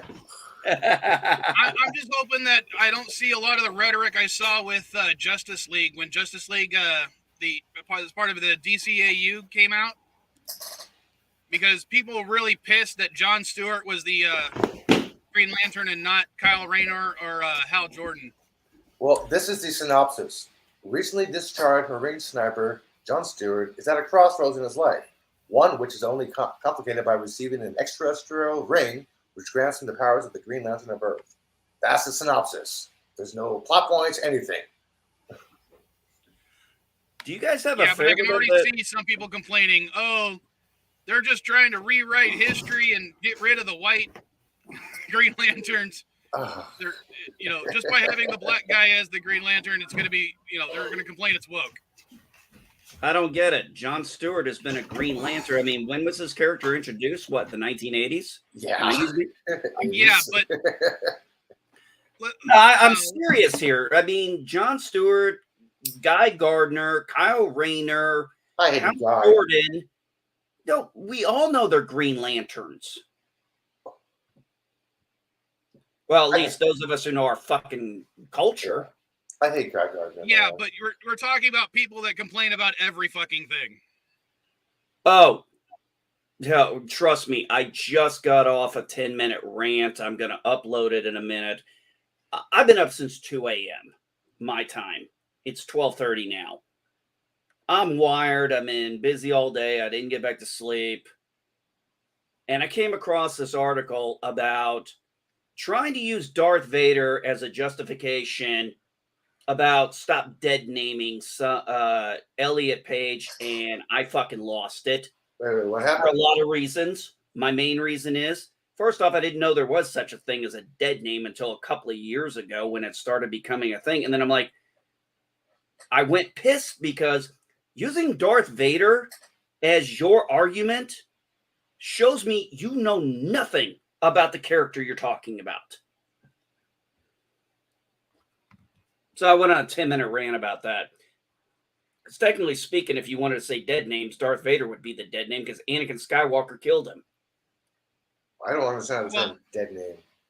I would say that Darth Vader took over Anakin Skywalker, and during that time, he was Darth Vader, and then at the end, Anakin Skywalker came back and took over Darth Vader. I would completely agree with that assessment. So I would also basically, compare he had it a to- split personality then. I would also compare it to the fact that Darth Vader was not really his name, it was his Sith title. That's a good point, too. I say it was his split Like, personality. My name is not Vile Mike in the real world, but online, that's what I prefer to be called. It's what I've used for, over 20, almost 25 years. God, actually 25 years. I feel old saying that. So Vile Mike is just as a part of me as my real self, if you want to put it that way. But if someone called me by my real first name on this live stream, I would correct them, say, no, on here, call me Vile Mike or Vile or Mike. Yeah, you don't want to address him as asshole unless you're talking to him in person. No, I understand that because, okay, some people prefer to keep their real names private. I understand that. I respect that. I don't have an issue with that, but that's me. Most people, but people call me either NB, Grandpa, Or Jesse. or they call me Jess or Jesse. Yeah. But You don't care. I decided I'm fine with people calling me either one. I know people who prefer me. It's like they don't mind me using their name offline, but when I'm online with them or I'm on a stream with them, they want me to use their handle, and I have no problem respecting that. I got no issue with somebody changing their name. I really don't. I don't understand the big deal behind it. People change their names all the time. I don't really care. I'll call you what you want to be called. I don't have a problem with that. Yeah, how do you I want just to be don't understand identified? why they make a big fucking deal about this stuff. But what pisses me off is they're trying to get into our culture and use our culture. Just I'm like, motherfucker, leave us out of this. Well, the way I look at it, think of it as, have you ever been insulted or got a nickname in high school that you didn't like? Yes. Yes. Now, imagine it being like that.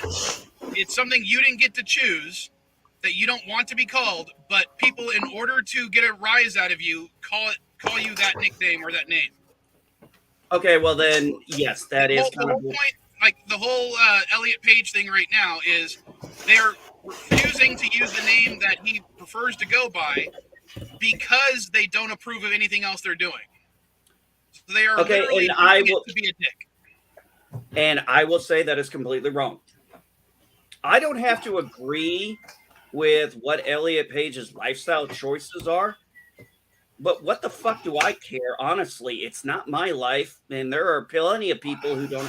trust me, I got family members on both sides of the family who are very a certain type of person, that the fact that I have tattoos and piercings, I'm not a true Christian.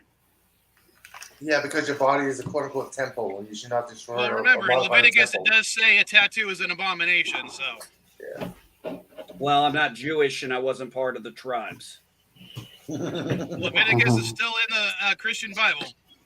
It is, but we could go into that one. We could go into that whole thing about the old versus new and have a Mike. I think you and I could have I think you and I could have a very civil conversation. I think it would be extremely passionate, but I think it would be civil between you and me. You mean like the word Ashaya, which is translated to virgin, but it was in Aramaic, it means young woman? Well, young woman is one of the definitions in Aramaic. Yeah, which means Mary was not a virgin. They only use that word because, this means virgin. Okay. No, hold on, Elihu, I got to stop you on there. They're referring specifically to the prophecy in Isaiah that refers to a young woman. And that was mistranslated in the New Testament, not the Old Testament, to mean virgin. Yeah, I know. It's a mistranslation because that word was the exact same word they used for virgin back then in their language, in Greek. But in Hebrew, Aramaic, it meant young woman. The same word. Yeah, and Darren is basically right. They're not specifically bound by it. They get to pick and choose which aspects they want to prescribe to. I guess it depends on where you want to go with that one. Hey, Bill. In that aspect, but I understand it. But like I said, I got no issue with it.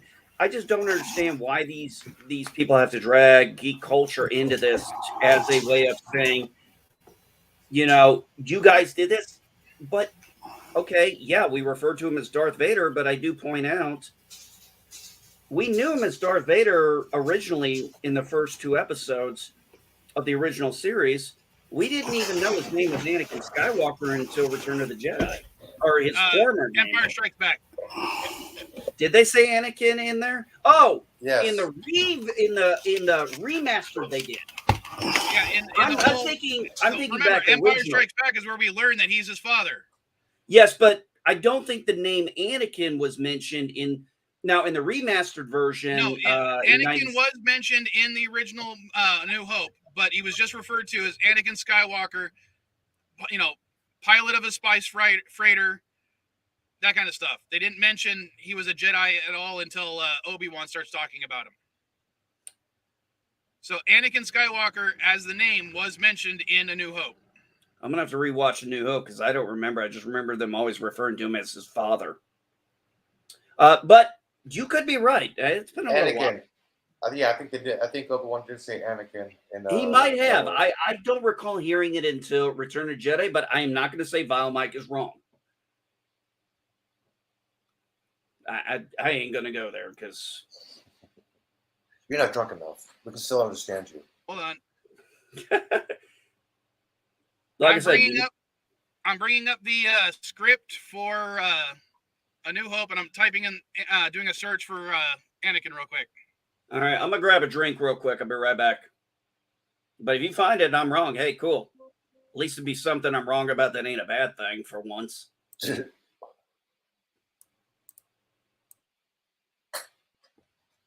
Yeah, I'm gonna get some more coffee. Oh, I am so stupid. I misspelled Anakin. My, it's her Anakin guy. Shit. Okay, according to the script search I just looked at, Anakin is not mentioned in A New Hope. Not any of those original script.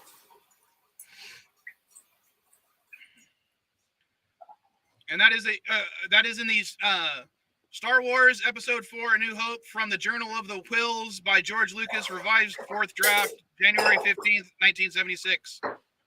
So I don't know if it's in any other script. The search? No, I don't want the ad. $10 for what?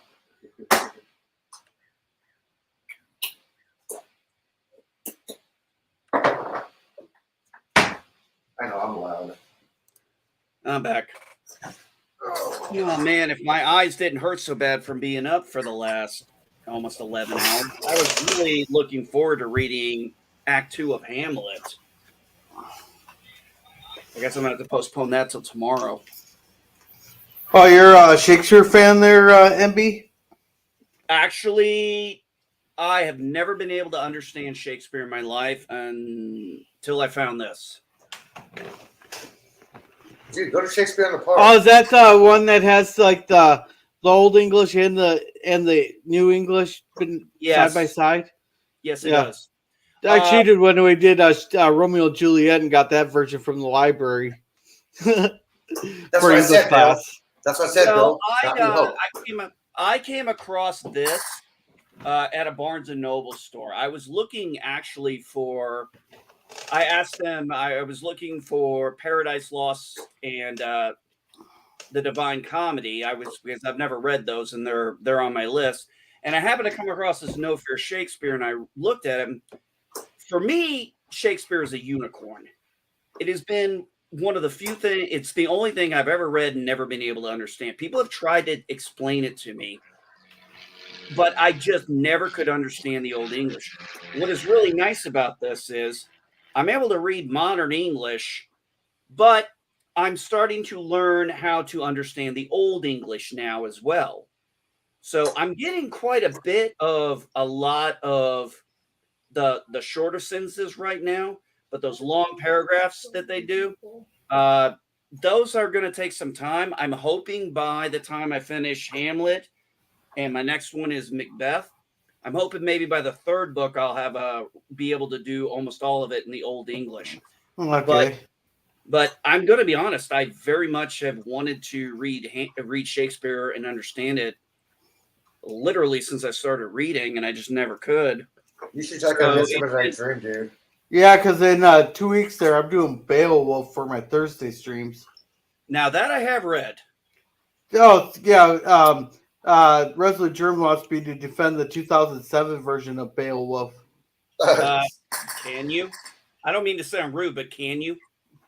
I don't know. I haven't even seen the original. I've never seen the original. I've seen the 2007, and let's just say. So I got a challenge up ahead of me. Well, I've done Threshold and I've done Wait to Eden and Move Along Home. So but yeah, the thing is, I was able to read the first act, and I read it about 4 or 5 days ago. And it's not that I haven't read the books because I don't want to. I actually very much do. But I've been honestly, this is the first time I've been able to experience Shakespeare. So I'm kind of savoring it. I know that may sound weird, but this has been just a nut I have not been able to crack. And now that I'm finally starting to understand it, I'm trying to really process it and enjoy it and think about it, because it's amazing now that all the stories I heard about Hamlet, just reading the first act, I'm like, now I understand what they were talking about. And that to me is great. Okay. I was just doing a search on every script of A New Hope I could find. And yes, Jedi Bill, I'm referring to it as A New Hope to differentiate it from any other Star Wars movie. And in the one that the movie is actually based on, the name Anakin is not in the script. But in some of the earlier versions of that script, the name Anakin does appear. But in the movie itself, it does not appear that the name Anakin is actually said until Empire Strikes Back. Okay. So, and of course, in the earliest version of the script, Anakin Skywalker, Darth Vader, and Luke Skywalker were entirely different characters. If I'm not mistaken, wasn't originally Anakin supposed to be Anakin Starkiller? Yes. Well, according to what I was reading, Luke Starkiller. Luke Starkiller and Anakin Skywalker. Okay. Different characters. They were both Jedi, and neither one of them, they weren't father and son. They were more like Obi-Wan and Anakin in the Clone Wars type. Yeah, I read those. I read that. Yeah, I read that comic book series Dark Horse did about that. It was actually pretty good. Okay, LDG. Yes, Papa Smurf. Holy crap! You actually do sound like Brainy. What's that? You sound like Brainy Smurf when you say that. That's amazing. You're not. This is not the first time I've been told that. Yeah, but he's Yeah, not I brainy just like now Brainy Smurf. realized it though. That's freaky. He's more like Jokey Yes, Smurf, or is file it Drunky my- Smurf, or are you Drunky Smurf? Did they have a drunk Smurf? Yeah, which one would you be? Would you be Poppy Smurf? Me, I'd be Vile Smurf. No, I'm talking to Elihu. Would you be Poppy Smurf or Hemp Smurf? I'd be him Smurf to be able to Smurfette. Oh, we all know that Vile Smurf would get Smurfette. No, Happy Smurf would get Smurfette. Okay, it sounds like there's a kid in the room. I don't think I want Yes. to go anymore in this. Yeah, that's Gorilla. Yeah, I got my headphones on, so he can't hear you. Okay. Well, all we're doing is talking about Smurf and Smurfette. You know how she smurfed me? Smurfed all over Last her time back. you probably got smurfed. Last time you got Smurf. The Smurfs were probably still on TV. Actually, yeah.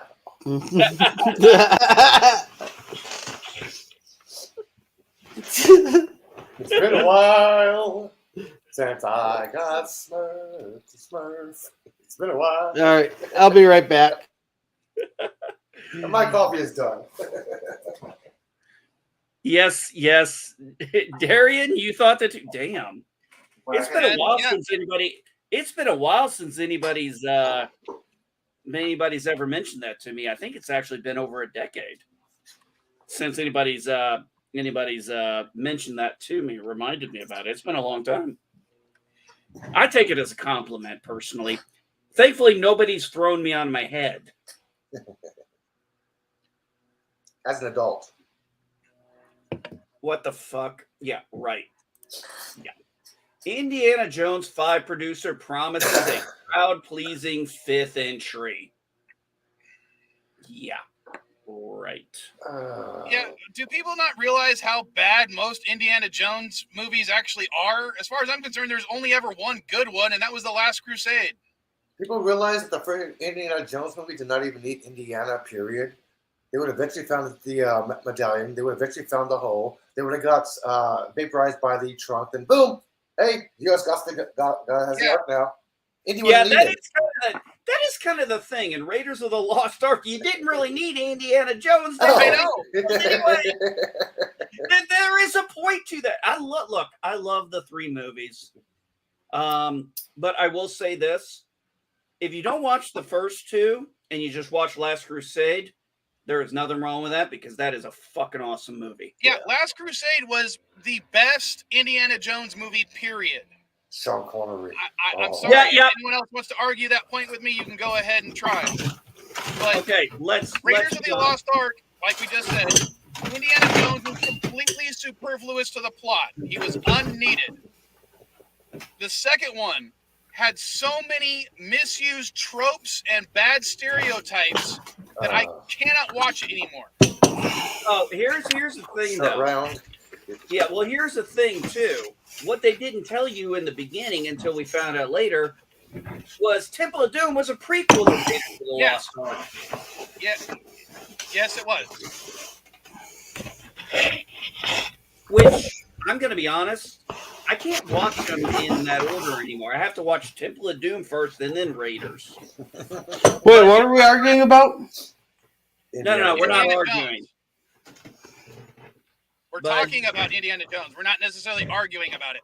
And no, we have not mentioned that unmentionable movie yet. Now, I have a question for you guys. What made Indiana Jones 3 so great and The Last Crusade so great? I go with the fact that they had Sean Connery in it. And he just nailed that role. I would say that his chemistry with the rest of the people on the cast is what made that movie. Good point. Him and Marcus and him and Harrison, yeah. Yeah.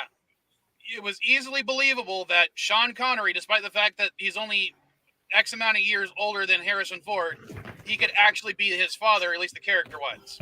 Yeah. Well, I think with the way they age look, because I think they were only 12 years apart or something like that. Anyway, it was But the way Sean Connery looked and his manner and his demeanor, and then you had Harrison Ford's demeanor, and it just, you could believe it. Also, I don't think most of us, because I don't think internet wasn't really a thing then, I don't think most of us really knew their ages. No, never when it came out. I really wasn't aware of that. I And just saw yes, a you very are old correct, man. Andy. They are 12 years apart. I just saw an old man playing an old man. Gray hair and beard. I'm like, okay, this is an old man. Sean Connery. Hey guys, I saw something. I Pick it read up. something. I saw a poll. Oh, sorry, Gorilla. No, I was talking to the kid. Oh, I He's got saw the- a very. I saw a poll come out on Twitter the other day, and it's like, if you could have someone narrate your life story, who would it be? And Morgan Freeman and James Earl Jones were two on the list. I don't remember who the other two were, but I was like, huh? The Allstate guy was one of them. I forgot his name. Him? Okay. Yeah, I forgot his name. Yeah, that's the problem with him, and I don't mean him personally. I think he's a fine actor. I just can't remember his name. But when it comes down to it, yeah, I was like, well, Morgan Freeman. I mean, I've been asked that question before. If somebody narrated you, who would you want to? I'm like, Morgan Freeman, man. I actually did some research, and I looked up something. They actually had a study on why people like Morgan Freeman's voice. And it's actually rooted in science. It was actually a very good article. Like the movie Click. You got Morgan Freeman do your narration? But what I'm saying, I mean, when I was thinking about the fact that, Thank you. Dennis, is it Haysbert? Thank you. Yeah, it looks like Dennis Haysbert. First time I saw him was in 24. Yeah, First time I saw him was in Major League. Yeah, now he's known as the Allstate guy. Oh, Major League. Oh, my God. No, I saw Major League, obviously, before 21, but it's been so damn long. Wild Thing. That was Charlie Sheen. Oh, sorry. Somebody getting crops dusted? No, apparently I'm too close to the airport. Oh, no, I was just curious. Sounded like a prop plane going by. That's what was going by. I'm too close to the airport. Well, we get prop planes around here all the time. I live in the sticks, man. We got farmland everywhere. I figured it'd be helicopters. No, right now I'm in Santee, and Santee has the Gillespie Field Airport right between it and El Cajon in San Diego County. Mike, question for you. I haven't seen the newest episode of Oroville, the current one. Tomorrow, when I haven't seen any of the new season yet. I've seen it. So where are you asking? Are you asking? I was going to ask, and since Mike has not seen it, no spoilers here. Personal impression of the Tale of Two Topas. Reason why I'm asking is because I've been waiting a week to talk about it, only because I thought it was a fucking masterpiece, about as close to Star Trek as I've seen in God knows how long. And I really wanted to think about how I wanted to approach that episode. I thought it was that goddamn good. Well, yeah, I agree without spoilers. Sorry, I agree without spoilers. The way Star Trek intertwined political and science fiction was a masterpiece how Roddenberry did it. And McFarlane channeled Roddenberry to a T when he wrote that episode, Tale of Two Topas. I agree. I agree with you, MB. Sorry, Mike, what were you saying? Sorry, I muted myself because another airplane. No, I'm looking forward to seeing it only because of the reactions I've seen on Twitter, where it seems to have pissed off a lot of people on quote unquote both sides of the argument. The Tale of Two Topas? Yeah, apparently it's pissed off a lot of people both on the left and the right, at least from what I've seen on Twitter. Okay, So I'm probably I can't wait to watch it. Okay, Vile Mike, I'm going to tell you this, and you know this about me. I'm probably one of the most hardcore conservatives you know. Yeah, we know that. This is a fucking masterpiece episode. Yes, I know what the topic is. Yes, we all know what the topic is referencing. Here's the thing. It's done in the way Star Trek has done it always. Allegory. Taking a current thing, putting it in your story. But the best part is it did not tell you who was right or wrong. Yes, we know who most people are leaning for, but it gave both sides. It gave so much weight and power and so much controversy in it that people are like, we don't want to do this, but we have to because this is what we have to do. It was people doing right and wrong, not necessarily doing what they thought was best. Yeah, and you got both sides of the argument. 100% both sides. You got quote unquote left side of the argument. You have their viewpoints, their restrictions, their rights, and you have the quote unquote right side, their viewpoints, their restrictions, the reasons why they're like this, the reason why they have their argument, and it was both sides. You even have the individual person's opinions. You had all three characteristics of this, not just one random side and topic, and they go through with it. No, it was all three individuals' opinions and interaction inside. This is and the best part about this was, an aspect I just now thought about that I need. This is why I've been taking my time on doing my video on it. This was about family and how you're different, and we are seeing it now, how different views of your culture can tear a family apart. If you are like that. I was heartbroken. I was both full of joy and heartbroken throughout this episode. Because it didn't matter what side of the aisle you were on. The point is, you were getting the point of view. And I watched some behind the scenes stuff, and I heard about the actor who plays Clyden, and his thing talking about his character, saying, and if you think about it, Clyden is the one who has the most weight and has the most reason to deal with this issue because of the fact that he was born female. It was just, Mike, I tell you what, if you want to watch one episode first, I would recommend that one. You don't have to start in order. It's not a spoiler. No, we all know the Kalons are at war with everybody, so it's not a spoiler episode. Unfortunately, most of that episode got spoiled online for me, but that's what happens when something like that, resonates in such a way. People want to talk about it. Like I said, as much of a conservative as I am, as much of a liberal as Eli who is, the fact of the matter is, we agree on a lot. We don't agree on everything. Mike, you and I don't agree on everything. I'm sure Gorilla and I wouldn't agree on everything, and thank God we don't, because if anybody ever agrees with me on everything, I need to get the hell away from you. Yeah, that's why you're still married.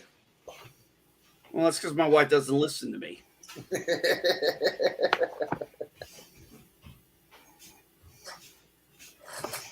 I like what Darian brought up there. I had a feeling this was going to come back at some point. Well, I think it had to. Well, if you look at season 1 with about a girl. Oh, here's the nice thing too. When was the last time you had a show you watched where you could actually talk about it and name the title and everybody knows what the fuck you're talking about? Star Trek? Yep, exactly. Babylon 5, I have to look it up. Battlestar Galactica, I have to look it up. I could disagree with that, Elihu, because I can tell you how many times on a JeopNerdy question I've had the episode title and people are like, oh, I know what episode you're talking about, but I don't remember the title. And we're still talking about Star Trek. It's Jeopardy, man. You know how it is. Fuck. It's a lot different when you're in the spotlight. No, trust me. I've seen Vile Mike do JeopNerdy plenty of times and gotten answers right when I'm not playing, and then I've gotten on there and played them, and I'm like, "Fuck, I knew this." But Yeah. I'm Yeah, like, it's "I knew this." it's because you're in the spotlight. Then all of a sudden the pressure's on. Exactly. The pressure is on. And Vile Mike sometimes has some really like, I don't know. Some of his questions sometimes are vague, but some of them are so on the nose, right in your face, and we just completely miss them. Yeah, but the one thing I found with Jeopardy that really helps, it's like, oh fuck, what was it? Fuck. You got like a 10 curse word thing that also pops in your head.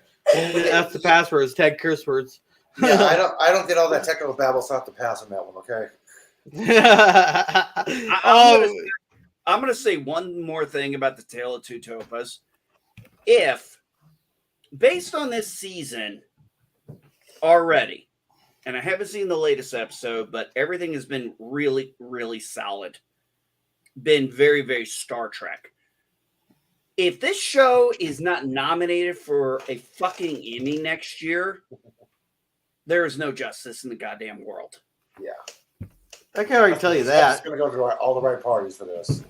And if the Emmys gave an award for best original episode, this one should be in there. Absolutely. It was that goddamn good. Tale of Two Topas. I don't know. I got mad at it when first initially watching it just because I was like, if I wanted to be listening to these arguments and all that, I'd be on Twitter. You know, I wanted to escape from this stuff. No, but that's kind of the whole point. But that's the thing. Remember, the whole point of Star Trek is to take modern politics, put them in allegories, and let you decide who you want to say is right or wrong. They don't come out and tell you who's right or wrong, like New Trek likes to do. It's giving the arguments, and I think Elihu said it best. You said you got all three sides. You got the left side, the right side, and Elihu, you hit it on the nail with that last one, the individual. Yeah, you get all three in this episode. And your last statement, what you just said, you don't know who's right or wrong, is the exact summary of the latest episode of The Orville.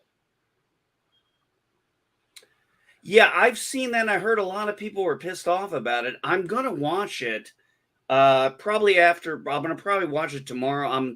Actually, I might watch it today. I might watch it before I go to sleep because I did read the synopsis of it, and I understand it pissed off.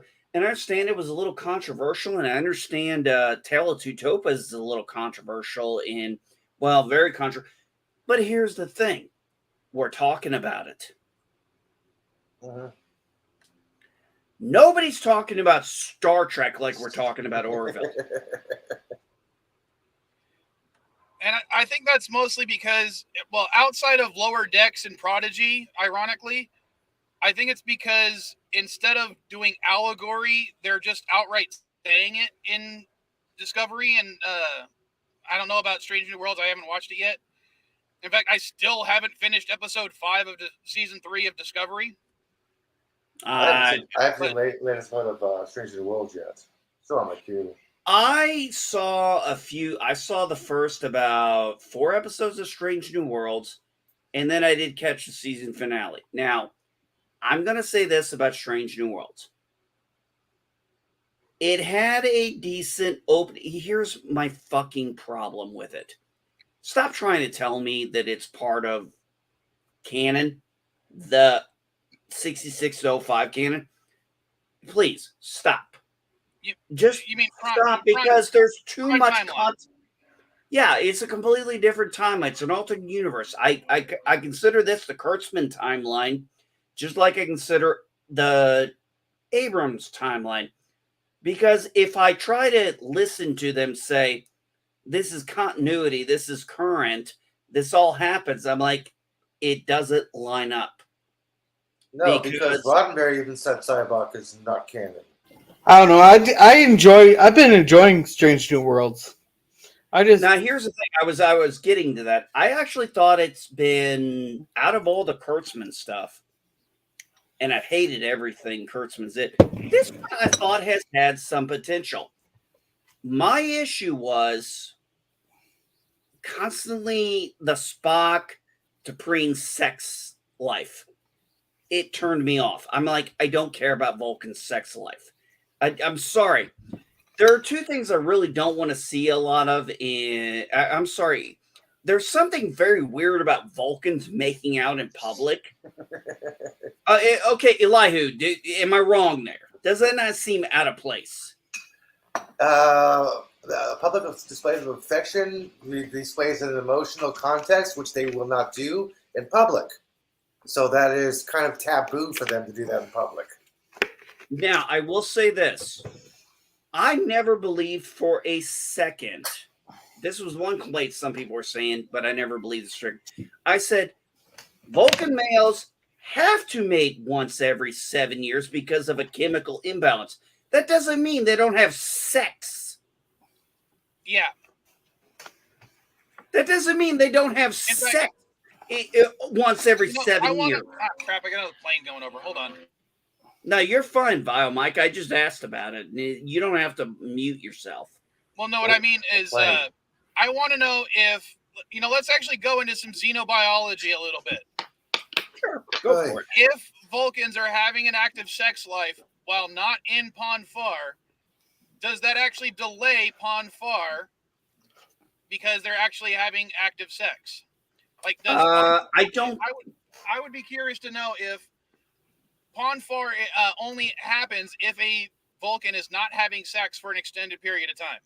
According to Spock, a Vulcan has to have sex every 7 years because of Pon farr. Has to, which means if they were constantly having sex, it's like, yeah, it's a choice. I need to. No, not need to. Have to. Yeah. So there's a constant chemical balance that happens every 7 years to a Vulcan. Yeah, is it only males or is it males and females?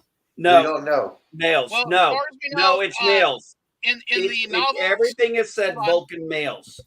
In the novels, females also go through it, and if Voyager, it can actually be transferred to females of other races or species.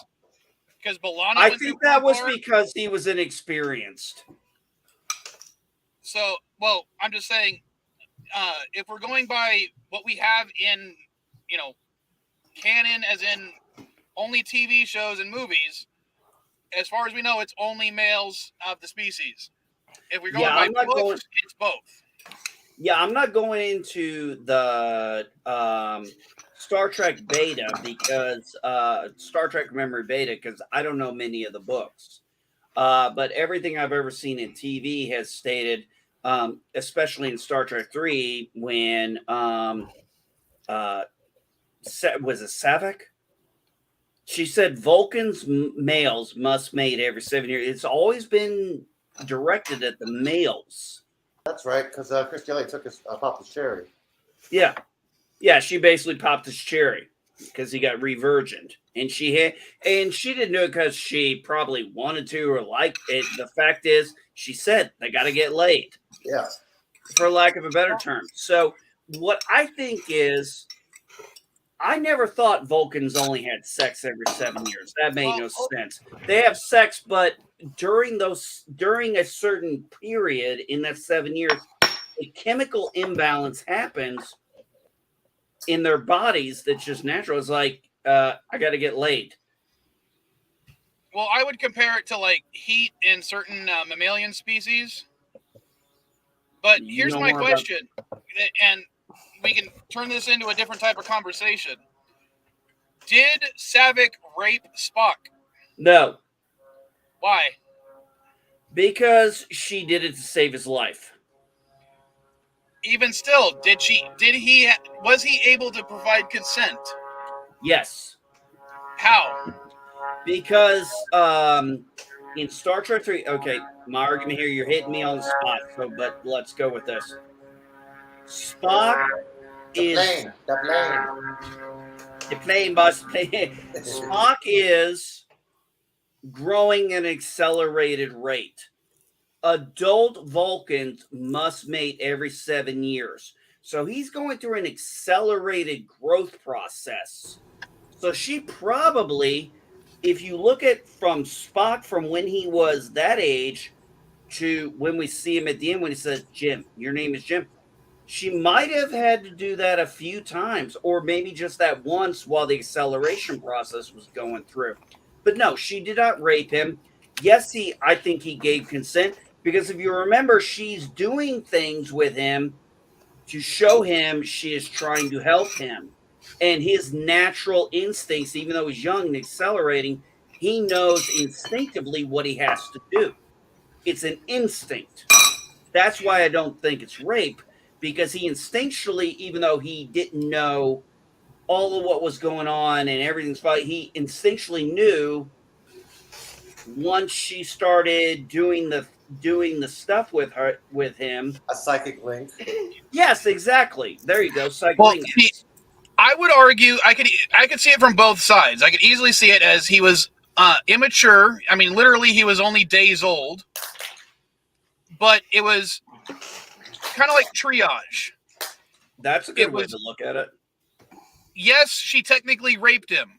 I would argue that she did, but it was not in a manner to cause harm. It was in a manner to cause, help. I would say this. The reason why I would not call it rape is because there was no harmful intent. There was no power grab. There was no trying to dominate. There was just her doing what her culture, what her race is natural for them. Yeah, and I would she say went about it, their biology. Yes, their biology, and she went about it logically, because that's what their species is based on. She probably didn't want to have sex with him, but she knew it had to be done, and logically she was the choice to do it with.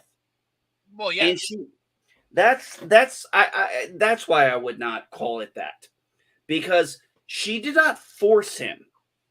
She just educated him on the natural biology of Vulcans.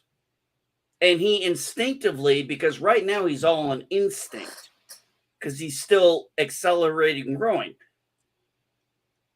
As we said, he's only a couple days old. Exactly, but now he's a young adult. Remember in biologically a young adult. Mentally, he was still only a couple of days old. Yes, but biologically,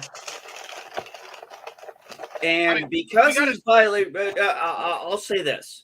Because he's biologically of age, going through a Ponfar, but he's intellectually ignorant of what Ponfar is right now. So she has to teach him, whereas most Vulcan children logically would have been told at a certain point, hey, every 7 years you're going to have to get laid. You have to, no matter what. That's probably one of the reasons why, and I'll shut up right after this, Mike. That's probably one of the reasons why arranged marriages are common practice in Vulcan society. Well, the only thing I would bring up is, remember, there is another cure for Ponfar, and that is intense physical violence. There is that, but generally it involves somebody getting killed. Now, and there is the third option, which is deep meditation, but you have to be very advanced. And remember what Tuvok said, the Vulcan libido gets stronger as you get older. Well, here's another thing I would bring up, and this is something Star Trek could use to, again, I don't know why they haven't, but they could easily do this to bring up other issues in allegorical form in Trek. Would a gay or a homosexual Vulcan be satisfied with homosexual sex or not? Well, probably not, because okay, let's think about okay, let's go to Voyager and look at that question. Remember the young ensign, the one who had to fight Torek. Yeah. He tried to do that, have sex with a hologram, it didn't work for him. It did not satisfy that imbalance. When Tom Paris gave a hologram of Tuvok's wife and set it up in a way so he could do that, and he was able to complete Pon farr through that, for lack of a better term. That might have been because of his age and wisdom and time. Whereas, remember, this was the young ensign's first Pon farr. Well, the way I would look at it, I wonder if Vulcan biology would work the same way as that lizard species that is entirely female here in southern United States. There's a single species of lizards that they're all female. They actually reproduce parthenogenically. But in order to... I'm sorry, I don't know that term. It means self-impregnate. Oh, I thought that was called asexual. No, asexual means you're not attracted to anyone at all. Oh no, I'm sorry. I'm thinking parthenogenically like lizards reproducing asexually. Well, it's considered asexually, but the actual term is parthenogenically. Don't Okay, watch I've Jurassic never heard Park that. too much. Okay. Now, What's that? don't this watch specific Jurassic Park too species of much. lizard, though, in order to actually facilitate impregnating themselves, has to engage in a sexual, I guess, sex-like act with another lizard, even though they are essentially impregnating themselves.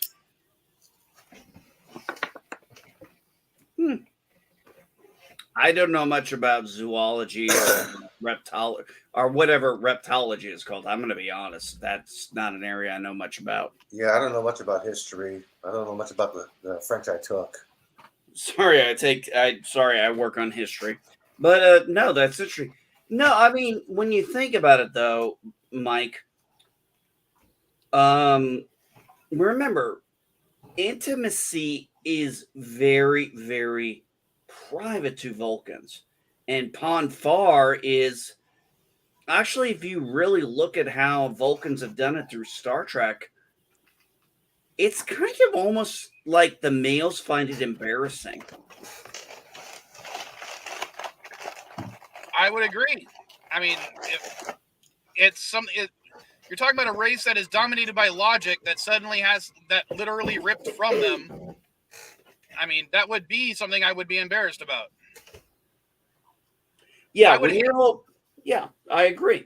When you're going through something that makes you like that, yeah. Gender inclusive biology.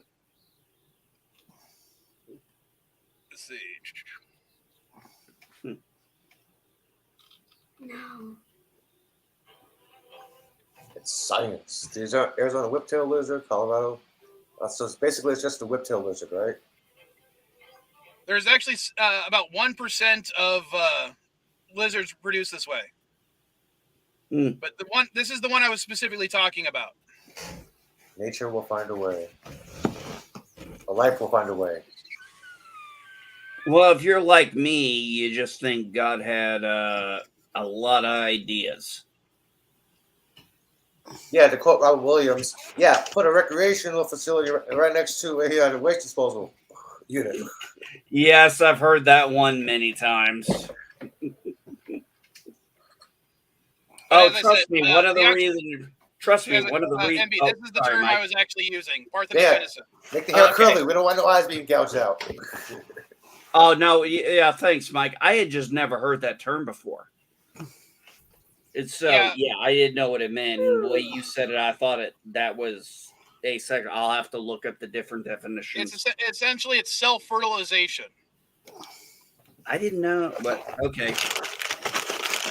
I thought that was what asexual was, but the way I heard it. But if I'm wrong, I'm wrong. In a human context refers to being not sexual at all. Pretty much, they're not attracted to either gender or any other gender or anything like that. So it depends on the context when you use the term. Now, if you say they reproduce asexually, they're doing it via the mechanism of parthenogenesis. Okay, so based on the context of what the word is being used in. Yeah, there's the colloquial that I'm talking about, plus the scientific. That's one of the biggest problems I have with using certain words is, one person means it in one way, another person means it another way, and they're arguing without realizing they're talking about two different definitions. Well, that's the thing I always try to tell people when they look at, this is one that's actually, Mike, you brought that up. That's interesting. A lot of times somebody's like, they'll be like, how can you use that word? And I'm like, according to Merriam-Webster, definition 2 in the context I'm using is this. Yeah. Because I think sometimes people, I don't know why. We have the internet. Most of us grew up before the internet. So the fact that the internet is out there and it's like you don't know what you're talking about, it's like, dude, just look up the definition. I'm using the definition I'm using the definition according to Merriam-Webster for the context I'm talking about. But people forget words have more than one meaning depending on the context of what you're using it for. Hell, think about it. Think about how many memes you saw how important a comma is. Oh, yeah. And I'm a big proponent of the Oxford comma. I don't care. I've gotten into severe debates with people about that. Okay, well, put it this way. At the perfect example, let's eat mom. Let's eat mom. The comma is a soft pause. At least that's the way I've come to understand it.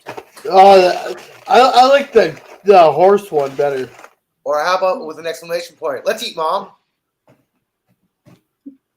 No, have you seen the one with the horse? No. All right, here, I'll look it up here because it'd be.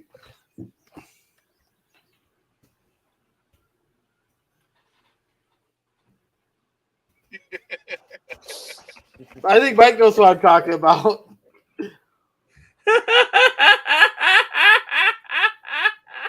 Oh, did Mike get it? Are you looking at what I have sharing on the screen? Yeah. I was asking Jordan because I don't know if he's. Okay, I see it.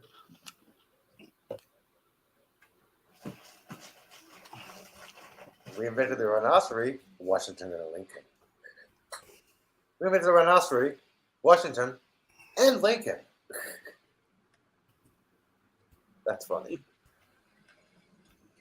Hey, I'm with Mike on this one. Once I really learned how important a comma is, I'm like, yeah, it does mean a lot. Yeah. Especially when you're talking about legal things, because there have been numerous cases in this country that were the determined outcome was based on a fucking comma. Yeah, like if you have like for the instance, if you're at a bank and you see the pen, comma, is not to be played with. If there's no comma, the penis is not to be played with. One of the when the founding fathers went in to rewrite the Articles of Confederation, which ended up being dissolved and replaced by the U.S. Constitution. They spent so much time on it. There are parts in there where they reread it and said, we need to put a comma here. They would actually stop and rewrite it to put a comma in. That's how important that was to make sure the wording and the language was right. Articles of Confederation? Yeah, the Articles of Confederation. Elihu, you don't know about them? I know about them. Okay. No. I mean, I'm curious. A lot of people I know don't. Our first constitution was the Articles of Confederation. That was a declaration of independence. They were saying, hey, England, we don't need you anymore. That's basically what that document stated. Yeah, but the Articles of Confederation, if you read it versus the U.S. Constitution, remember, the whole thing about the Articles of Confederation was it was about a weaker government, a weaker central government, and stronger states governments, but it was kind of too far to that side. So they tried to figure out how to balance it out. And originally, it was supposed to be get together, do some changes to the Articles of Confederation. The thing was, they changed so many things, mainly in the government branches, that they had to literally be like, okay, we gotta repeal this and get this ratified. And that's why we don't have the Articles of Confederation, because the Articles of Confederation, for those who don't know, did not have a judicial system, did not have an executive branch. It only had a legislative branch, one House legislative. Yeah. Oh, MB, I found the thing I was wondering if I could share it here. You're asking the wrong guy. This ain't my channel. No, well, can I share the thing I was going to show MB there? You can put it up. All right, right over here. What's the difference between for the comma? Can you bring it up and make it a single image? Let's see. Which image are you talking about? Can't see. I was talking about this one where my cursor's at. Yeah, but I can't read it. It's too small. Okay, sure. Yeah, even with my glasses on, I can't. Oh, I get it. Okay. Is that one better? Or this one? Yeah, I know that one. Yeah. Your uncle and the horse, yes. Yes, I know the uncle and the horse. Yep. Well, there was a biblical one that was always funny. Would you help Jack off his horse, or would you help Jack off his horse? That's the same thing right there. Notice how if you don't put the comma there, how different they sound. Yeah.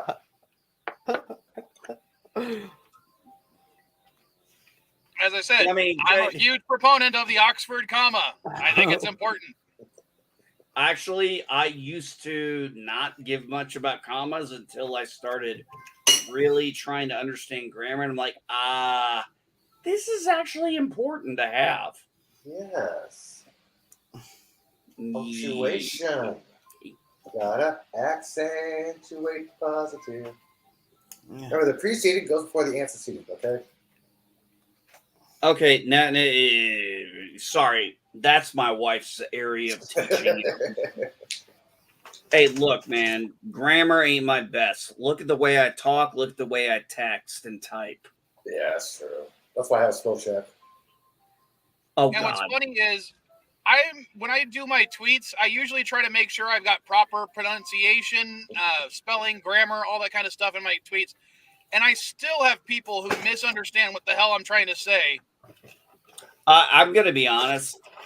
I try to do proper grammar, but if I fuck it up and somebody corrects me, I tend to reply, "This is Twitter, not my last college paper." I'm sorry. It's the truth. I tried it my best to make sure that I'm getting my point clearly across without, with the character limitation. And it just, I don't understand how some people read what, literally, I had a guy earlier this week. I was responding to something Lore Reloaded said, and he goes off on a tangent that I'm like, where did I bring that up? And he goes, well, most people like you bring that stuff up. And I'm like, well, I didn't bring it up in my tweet. You read into it exactly the opposite of what I was intending. And my entire thing was sarcastic. He's like, I didn't see any sarcasm in there. And I'm like, you didn't see the intentional misspellings. You didn't see the intentional use of grammar to indicate that I'm trying to focus on this thing. And he was like, well, I still don't see any sarcasm in there. And I'm like, then you're fucking blind. Vile Mike, I can actually answer that question for you. I really can. I spent 16 years doing IT. It's called netiquette. Are you familiar with the term? No, I'm actually not familiar with the term. Okay, you know the phrase etiquette, right? Yeah. The term netiquette is basically how you talk to people, like say sending an email, sending a text, sending a tweet. Now, here's where the part comes in. Unlike when somebody hears you talk, they can hear your inflections, your tones, your verbs. They can hear everything and see your body language. So they have more of an ability to figure out what your etiquette is. Netiquette is where you write something, you send it out. If people know you and have gotten a lot, either they know you in person or they've gotten enough emails or texts from you, they know who you are. But in that case, when you're sending out a general post, for example, people who don't know you and don't know netiquette very well are not going to be able to see what you're talking about. You may have total, if I saw something you did, Mike, knowing you, knowing Elihu like I do, I'll probably figure out what your intent was based on your text because I've had interaction with you. People like that, and I've been a victim of it too. I don't want to say victim, that's the wrong word. But I made that mistake too, and other people made that mistake where they send something, they send it kind of like they're talking, but the person they're talking to doesn't know them. So they don't know necessarily what all that means. Does that make sense, Mike? Yeah, but like, this is the tweet I was referring to. Because other than feeding them, boobs should be illegal for children to see because that might mean we would have uncomfortable conversations with our kids. And the last thing a God-fearing American wants to do is have an uncomfortable. Okay, you know why I'm laughing. So now, look at this is the reply I got. This type of thing is being condemned by the Europeans. You pretend are okay with this. And I'm like, reread my response. Where did I pretend Europeans are okay with it? What does Europe have to do with this? I have no idea. Exactly my point. But I'm just like, this guy was going off on a tangent on something I just said nothing about. Look, I'm going to be completely honest. This is how I am. This is me being a conservative. When somebody tells me, well, Europe does this, I'm like, I don't give a fuck. I'm not European.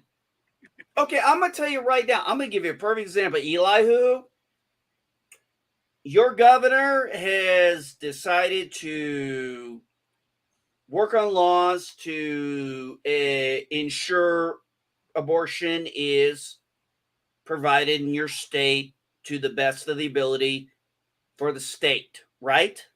Correct. I have no fucking problem. For the individual of the resident of the Californians. Here's the thing. I have no fucking problem with that. That is your state. You decide. You guys decide how you want your state to run. That is the beauty of our republic. I live in Indiana. I like where I live. Some people like to live in New York. You live in California. Some people like to live in cities. Some people like to live like me in the fucking sticks with as little people as possible around me. The point of the matter is, it's my choice to move. The best part about our republic is, if I don't like the way things are, I can fucking move. Mm-hmm. It's not going to be the same. I'm still an American. It's not going to be the same 1,500 miles away. It's going to be totally different. Well, let me put it this way, MB. Are you in a position to move if you wanted to? Am I in a position to move right now? Yes. I'm not in a position to move right now because this is my forever home. Well, could I move? Now, to answer your question, could I move if I wanted to? Yes, I could. Now, I understand people sometimes cannot move, but you can still plan to move eventually. And I'm sorry, but we're talking about moving from one state to maybe another, not that far away. or maybe you go to another state a little further away, but just make plans to do it, manage it out, work it out. I know it's not always easy. Look, I'm not saying it's easy. I'm just saying we have the ability and the opportunity. If we don't, we say this state really ain't for me anymore, or let's go smaller, Mike. Say the city isn't for you. I hate cities. I hate big cities. I wanted to be in the suburbs. My dream goal was to come here to live in the sticks. When I retired from the military, and my wife said, "Can we move back to Indiana?" Or she said to me, "What do you think about moving back to the Midwest?" And my response was, "Don't fuck with me." Because I wanted to come back here ever since I left. Well, like one of my examples is my oldest sister. Mm-hmm. She lives in Virginia, and she's been wanting to move to Texas for the last 25 years. The best thing to come out of Texas is I-10 east and west. Yeah, well, she wanted to move to Texas, but okay, quite literally, where in Texas though? I don't remember where she said she wanted to move. I can't remember if it was in the where our family's from, or if it was in the Dallas-Fort Worth area. But one of the two. Be more, well, yeah, if you move to the Dallas-Fort Worth area, yeah, it's the cost of living is going to be higher. She's been wanting to move there for years. And despite the fact that she and her husband have two well-paying jobs, and they have been unsuccessfully able to move because they can't afford to lose their jobs right now. Because if they move, they lose their jobs. And if they move, there's no guarantee they'll get the same paying or similar paying jobs if they move. Okay, that's understandable. So they can't look at new work before they move? Both of them make over $80,000 a year. So I think her husband actually makes $170,000 a year. So they can't look for a new job in a new location at the same time, or during the off periods. Like, hey, I want to move this area, so let's look for they've jobs been in this looking area? for jobs out there, but they any of the jobs that they can that they know they'll get won't be in the price range of a house that they can afford in Texas. Gotcha. Well, so is it possible? A lot of people are limited by where they live, unfortunately. Kind of like here, people love the city, but it's cheaper to live in Oakland and Berkeley than it is to live in San Francisco. Now, look, I understand money is an issue. I'm not saying, understand what I'm saying. I hate the term, if you don't like it, leave. I really do hate that term, and I've been guilty of using it a few times. I tried my desperate to get out of it. I understand not everybody can move all the time, just willy-nilly. I happen to be able to, but I've been very fortunate in my decisions to be where I'm at 42, and I understand that. Now, if she wants to move to Texas, here's where I'm going to suggest this, Mike. When my wife and I when I kept talking to my wife about coming back to the Midwest, it always was the thought process of we need to be close to a base, or we need to be close to one side of the family or the other. We were so used to being close to a base, and it was like, how can we get close to family and be close to a base? And then once we retired, we realized we don't need to be next to a base anymore. We don't need to move where the military wants us. We can actually find a place on our own. And we were fortunate to do that. And we took a risk. And sometimes, I hate to say it, you can play it all you want, but sometimes you're going to have to roll the dice. And trust me, it ain't exactly been roses and peaches since we moved here. It's been stressful as fuck. But I guess it depends on where you really want to be, what you really want, what's your goal in life. If they can't afford to go to Texas, maybe consider Oklahoma. I don't know about Oklahoma. I was just thinking. Alabama. Maybe. Okay, here's the thing: the cost of living here is, you're not going to get paid as much in my area But then again, I live in a town with 600. I'm retired, but you could move to a smaller town. Yes, you might make less income, but are they factoring in cost of living in the area with income? Because it sounds to me like, Mike, you said they were. Basically, they have an idea of what type of house they want, and based on the amount that house would cost in Texas, they would not be able to afford it if they took that pay cut in by moving. Do you mind if I ask what city they live in Virginia? I'm just curious. Richmond. Okay, Richmond. Well, Richmond is obviously a big city, so they like the city life. I don't know. I've never actually been to their house out there since they moved because I got into an argument with her husband once and they stopped talking to me. Well, I'm only asking because you said that they live in Richmond, and the thought is maybe the Dallas-Fort Worth area. So going from one city to another, one big city to another, yeah, you're going to run into probably that. The key thing is figuring out. I mean, the main thing when it comes to it, in my thought, is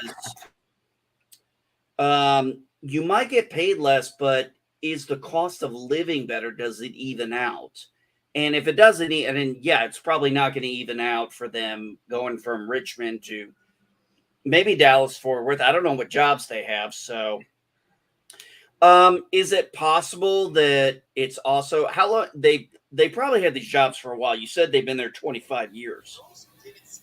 My sister's been talking about it for longer than she's been married. They may be able to when they get to a retirement level. My great grandfather. Oh, I gotta shut up for this. Come on, Bird, say it. Hello, world. It's Birdo5, Cuppa. Kapla, Bird. Kapla, Bird. God, you sound so much better than the last time I heard you. I've Bert, been- where were you earlier when I was arguing with Mike? I've been here for a while, but I forgot I had my stream to do, Twilight Zone stream to do today. So I was just sitting here listening like I had not a care in the world. I was like, oh, it's good. I got a day off again. And I was like, wait, Sunday. Sunday's never been a day off for me before. Sunday. I was like, oh shit, I haven't done anything for Twilight Zone. And it's like 1 o'clock. I was like, what time do you do Twilight Zone? 2:30. I was like, oh fuck. So I was like, I had you guys on in the background, but I was rushing to get everything done. Oh, and Yeah, as you guys were talking about, Bird, since you're here, subscribe to this YouTube channel that I'm putting in the comments. What YouTube channel? The official JeopNerdy YouTube Yeah, I have channel. decided to no longer do JeopNerdy on this channel. I have created a secondary channel where I will be doing JeopNerdy solely on that channel. JeopNerdy. So you give it to him, but you don't put it up for me when I show up. Thanks. I know why. Well, I don't know how long you were watching. I posted it twice already before, but it has been a few hours, I think, since I did it. You just All remember, right, I was the number. I'm number 6, I think. I was number 1. I was number 1. And Yeah, then, but there's how you doing, number one, notifications from me. Typhoon? I'm number 6. Oh, That's then I guess I bullshit. was number 7. I want number 5. Whoever was number 5, give me your number, and then everybody can move down one. I think that was Number ODG. 5 is alive. I need to do Johnny 5. I need to get some people together and do a talk about that movie because that movie is so good. What Okay, movie well, is here's that? what we need to talk about, Short or circuit. talk about at some point. All right, and I just checked the notifications. I now have 2 notifications: Elihu subscribed and NB Geeks are subscribed, but nobody else. I subscribed. I'm subscribed. I just haven't got a notification about those ones. Yeah, but I don't think I allow YouTube to tell you that I've Oh. subscribed. Or if I do, it's going to I take just think a it's while. funny how which people are getting the notifications, or I'm receiving the notifications for, and which ones I'm not. I'm Stethel. This is everything. Oh. Anyway, in terms of the crime committed, in the Star Trek movie. That wasn't a crime. What was a crime was in Star Trek 6 when Spock forced Yes. his mind Yeah, I into would completely Valeris. agree with you there, Bird. Like, and Yeah. we know the Federation has a law against self incrimination. So that was totally against her constitutional rights, by what we would call them. I mean, they can't charge her for that, but they do have her on conspiracy. But yeah, I mean, let's be But honest. they Look, wouldn't have her on conspiracy. well, I love Star Trek 6, but yeah, if you really look at it, Vile Mike, I would call that. I would agree with Bert on that was rape. Well, that was mental rape. I don't know if I would qualify it as physical rape. No, Other you're than the right. fact Well, that he did put his hands on her. Well, And it wasn't remember sexual. when? Remember in TNG that episode with Troy. Troy? Yeah. She was Yeah. violated. And remember called how it a he vi- said? Remember how Picard said, "We don't have a law for this kind of rape." Cause that's the second thing it's about. That makes me feel scared. I'm gonna mute you, Jordan. So yeah, like I was saying, remember he said they don't have a law. They don't really have a law for that form of rape in the Federation, and he said that his species this is a huge violation. Yeah, but that was a sexual violation Yes. of telepathy. What Spock did wasn't a sexual violation. It was a Would you call it a mind assault? I would call it a mind assault, sure. Same thing Troy went through. No, Troy was not just mind assaulted. She was, I think, mentally raped. Yeah, I That's mean, being mind assaulted. That's being assaulted with your mind. uh, That's being assaulted with no, your I body. think it's different. One is different because there's a sexual act going on, and in one there's no sexual act. So that's where it becomes rape I or would- not rape. I would agree with that. I think that there would be different interpretations if we had, if we were telepathic in our culture, in our species. We would probably have different mental laws for that kind of thing. Mental assault, mental rape, mental sexual assault. We'd probably have laws for all of that. We'd probably, actually, let's be honest, if telepathy was really prominent on Earth, Then it would just be a thing. we'd probably have Psychor. I'm sorry, but the Yeah, way our probably. society is, the way some countries in our society are, there would be versions of Psychor. Yeah. I can easily see that. Yeah. Not only that, you would have people probably trying to recruit them to be mental terrorists. Yeah. I can see that too. I could too. Yeah, I'm just look. I'm not a gloom and doom guy. I just know the human nature. You know, the CIA started that project back in the was it the 50s or 60s with the Yep. what's it called? The mind walkers. I thought the term was. Hello, Yeah. not Ryan Johnson in YouTube land. Oh, hey, dude. Didn't see you. Sorry. Hey, not Ryan Johnson. How you doing, bud? But I mean, yeah, I could see if we had. I mean, if you think about it, if humans had Remote viewing, that's it. abilities, we would have to have laws in place for that. Now, in the Federation, I'm sure. Say, okay, what cultures have a form of telepathy? The Vulcans do. The Betazoids do. Certain other species. So their species probably have laws for them, for their people. But I think when he talked about it, that the Federation itself, as the central body, doesn't have a law for that. Well, the That was the central way I body certainly has a law against self-incrimination.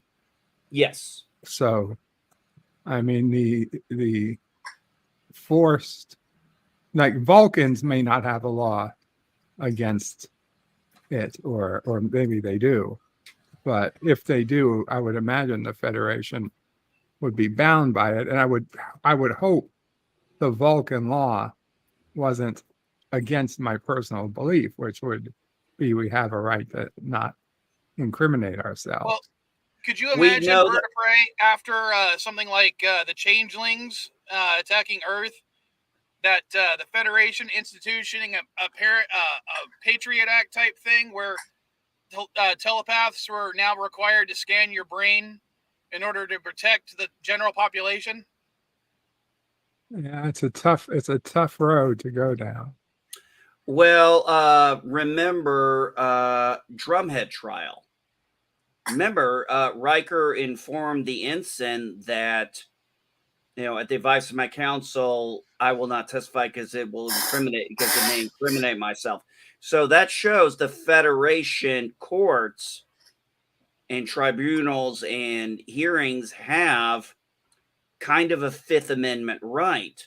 So really, you can't charge Valeris for self-incrimination, even anything she said afterwards, because she was forced into it without any of her rights being established. I mean, well, okay. Well, hold No, on. up until the point that Spock did the mind probe on her, they just got her with normal tactics. She came to them to kill them in their sleep, thinking that the murder had gone wrong, and she was there to finish the act. That was part, just good yes. old police work. Okay, everything to that point, is probably enough to charge her. However, they would never have made it to stop the execution had they not done what they did. Now, I am not saying it's right or it's wrong. I think they probably saved the life of the president. They probably saved a war, but technically, they probably can't prosecute her on it either. now what they could probably prosecute her on at best is possibly attempted murder. Well, actually, they can get her with murder because she murdered two of them and admitted to it before, and she pretty much incriminated herself in the infirmary Yeah, or sick bay. you could Sorry, murder. sick bay, not infirmary. In the sick bay. But as far as conspiracy, treason, I'm sorry, but all that was that was all forced out of her. Yeah, So that would probably be inadmissible as evidence. But I I mean, agree. attempted murder is. Hold on. Do you agree with Kirk in that regard, though, that the ends justify the means? Because if Spock hadn't done that, things may have turned out much worse. So, to be honest, it did. Yeah. Well, I forget the Latin term again, but there's a term in law basically that says what is necessary is legal. And that's to say, if you have to commit a bigger crime, we have to commit a smaller crime to prevent a bigger crime, then it's not a crime to do what you have to do. I would disagree with that, Bird. Val Mike, here's my stance on that one. If you do it for what you call, and this is why I say it this way, if you do what you say is for the greater good, whether you feel it's justified or not, you have to accept the consequences of that action by your legal system if they choose to. I do not believe, yes, sometimes the ends justify the means. That does not mean you are absolved of the consequences of what you did. So do you think that Kirk and Spock should have been held accountable for their actions? Yes. Even if what they did saved lives? Yes. What would you have done? Honestly, what would I have done? Yeah, what would you have done? No, not a dishonorable discharge. No. See, I hate when people use that term because I don't think they really. I'm sorry, and I don't mean this directly at you, Mike. But when people use that term, they use it so casually. And what it takes in the military to get dishonorably discharged is huge. If Kirk was going to get discharged, it would have happened, in episode 4. Instead, he was demoted. So they showed you, yes, your end's justified, but you still have to pay the consequences, and we're putting that on you.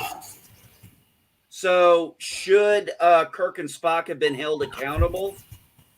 I guess it depends what the Federation law is on mind melds being done without consent. Now I'd hope the law was pretty restrictive on it. Vulcan law is, but I'm talking Federation law. Think of I'm going to say this. I think of the planets that are part of the Federation as individual states, like we have, and the Federation is kind of DC. San Francisco is basically DC now. Woohoo! Fuck you. Why's it got to be San Francisco? Because Roddenberry wrote the day. Why not St. Louis? Damn it! We had the Arch. That would have been a perfect reference. Instead, the Golden Gate Bridge. Technically, starts at headquarters is now the meetup of Federation. The Federation is East San Francisco. If you're going into Kurtzman Trek, I ain't got a clue. Well, I would argue it's probably San Francisco, because after World War III, California was the first republic to actually reform, and I'm using Fallout logic. I'm gonna take off, guys, because I am getting hungry. I need to eat. Take care, Eli. Hoo-hoo. Later, Eli. Later, weirdos. And Thank don't you. forget to turn into Bird of Prey 5's Twilight Zone at 2:30 p.m. Pacific time. Eastern time, sorry. And Easter. yeah, 2:30 Eastern time. Put that link up, dude. And weekly wrap up, Chris Knight, Ego, 2 p.m. Pacific time, 5 p.m. Eastern. Later, weirdos. We're watching They Went That Way and That Way tonight on my channel. You were watching what? They Went That Way and That Way. It's an old Tim Conway movie from 1978. I've never heard of it. Look, swing by and watch. Check it out. It's pretty funny. I'm actually about to start tomorrow I'm going to do my thing on the Tale of Two Topas. Like I said, I've taken my time with this one because I really want to give this one the respect it deserves, because I think, honestly, like I said, if they gave Emmys out for individual episodes, I think this one should be in consideration. Don't they already do that? I don't know. I haven't watched the Emmys Yes, in God they knows do. how long.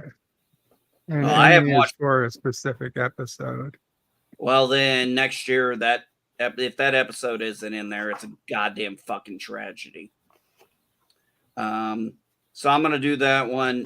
One of the things I'm going to do is I've had an idea for a series for a while I really want to do. And I'm going to do a series talking about Star Wars EU. I'm going to talk about, because a lot of folks don't seem to know, a lot of younger folks, I don't think they really know about the EU and really what it was about, whereas I grew up on it before Disney took over. The European Union? No, not the European Union. Expanded universe. I don't give two shits about the European Union. Well, I said the EU, so. Sorry, expanded universe. Disney calls it Legends now. I refuse to use that term. I'm set in my ways.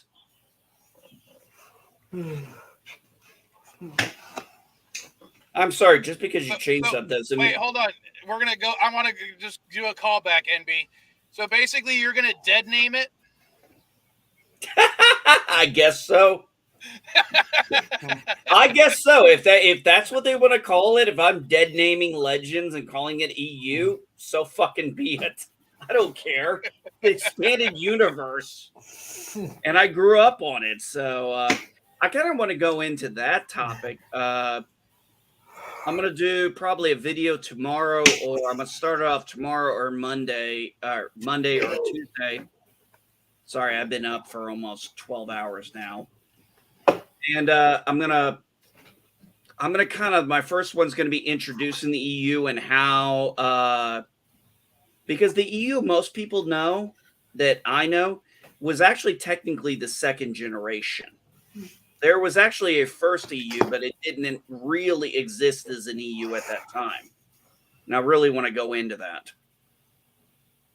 And then kind of go into some of the EU books and series, and kind of maybe tell people, kind of go into what Luke Skywalker did in the EU from Return of the Jedi post. Because, man, there was some... Well, are you going to talk about Splinter of the Mind's Eye at all? Yes, I actually am going to bring that up in the first episode, because I'm going to talk about I'm going to do the first episode, kind of talk about what the original kind of EU was. And then I am going to... Next episode will be going into the second layer of canon, when we started to have the G, the C, the S, and the Apocrypha. And I'll get into T canon later, because T canon is really when everything got fucked up. But yes, I will talk about Splinter of the Mind's Eye, because I've read it several times. Yeah. Although I'm gonna talk about that it's labeled C canon, but my personal view is I view it as Apocrypha. I would agree with that, because as far as Splinter of the Mind's Eye, and here's what we're talking about if you guys don't know. This was the first mention of things like the Kyber crystal being a singular object, not something that's in every lightsaber. And if you really read it, it's very squicky, because this was before we decided that Leia was going to be Luke's sister. Oh God, those are some creepy moments in that book for that one. Yeah, because basically half the story is a love story between Luke and Leia. Actually, I would not call it a love story. I call it it's sexual tension. Yeah, but you know what I mean. Yeah, I know what you mean. This book, okay, so for those of you who don't know, Splinter of the Mind's Eye is, you could either argue it is the first or second in the EU. And I only say that because technically, depending on how you want to go about it, it could be the first or it could be the second. Because the first, some people consider Star Wars Adventure of Luke Skywalker by George Lucas, which is incorrect, because it was actually written by Alan Dean Foster. That was a shadow writing. He was the shadow author of it. Are you talking about the novelization of episode 4? Yes, I am. Okay. Yes, I am. That is exactly what I'm talking about. That would technically be considered, some people consider that the first EU story. I'm with you on that one, actually. This would be considered the second in the EU. And if you read the history of it, this was an idea that Lucas had if Star Wars, and I'm saying Star Wars specifically because that's what it was at the time, did not succeed. The idea of this book was to create a lower budget sequel if Star Wars did not pan out. Yes, that's what I'm talking about. That was written by Alan Dean Foster. What is it, shadow writing or ghost writer? Ghost writing. Thank you, ghost writing. Alan Dean Foster wrote this. Alan Dean Foster also wrote Splinter of the Mind's Eye. Empire Strikes Back contradicts a lot of Splinter of the Mind's Eye. And at the time, nobody would have cared because the idea of continuity wasn't there. This is why I want to go into this, because I'm so passionate about it. Because continuity with some of these new people with Disney's EU, the DEU, that's what I call it. I don't care what they want to call it. You can call it canon all you want. I don't give a fuck. They think that this canon was a hot mess and there's a rich history behind it. And for a long time, it really was held together very tightly until, and you know what? I'm not going to hate him for it, but I'm going to say this. The timeline really got fucked up bad when Dave Filoni started doing the Clone Wars. That's when they invented. I would disagree. I would say the timeline got fucked up when George came out with Phantom Menace. Now, here's the thing with that. You brought up a good point. That is an episode I'm going to do about retconning. Because there wasn't a lot of retconning needed for the first episode. But when you look at Attack of the Clones, that's when a lot of retcons had to happen in the EU. So, but they were able to mostly be explained away relatively well by the writers. But when T-Canon came out, that was when they tried to incorporate all the TV stuff into the books and in the timelines. And it was like, no, it's not going to work. And it didn't work, in my opinion. I thought this is the beginning of the end. I just happened to be right. Just not how the way I thought it would be. I had no idea Disney would actually dump the entire EU. Well, in all honesty, I thought that after, like, the EU, as far as I'm considering, the EU drastically changed after the Phantom Menace because it had to now incorporate a whole new set of primary canon sources that contradicted previous beta canon sources. Yeah, and that's why I'm going to kind of go into this. Why I'm going to do a deep dive into this as best I can, because there were contradictions, there were retcons, and you're probably right in some ways, Mike. Probably maybe even in a lot of ways about the Phantom Menace. I kind of attach it more to Attack of the Clones, only because before Phantom Menace, we did not do it. It was a strict hands off to do anything about a timeline close to A New Hope. They had to go either all the way back or post Return of the Jedi. And then when A New Hope came out, or sorry, not A New Hope, Phantom Menace came out, yes, they started doing all those different stories with other characters and exploring the Jedi in the current time. And then Attack of the Clones comes out, and that's when it's found out, oh, Jedi don't get married. It's like, oh, fuck. And it really wasn't a huge issue, except for one character, and that was Ki-Adi-Mundi. Because he was married, and they had to create a retcon in the story, Star Wars Republic, during the Clone Wars time, to explain why he got a special exemption. Although it was kind of bad because really, well, I'm also remembering one of the things they like Boba Fett. If you go back and you read a lot of the EU stuff about Boba Fett, because they were able to use him because he was a lesser known character, they talked about a lot of the stuff that he did before episode 4. Are you talking about the Tales of the Empire where he was going by the name Jaster Mir? Yeah, that kind of stuff. Yeah.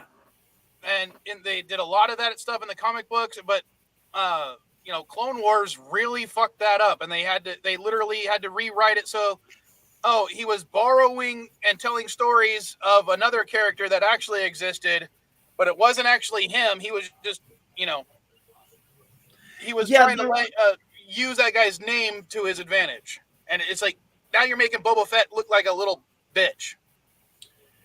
Yeah, that's where, like I said, when I get the T-Canon, it's going to be a lot of complaints, because that's when I thought the canon really started to fracture with the old EU.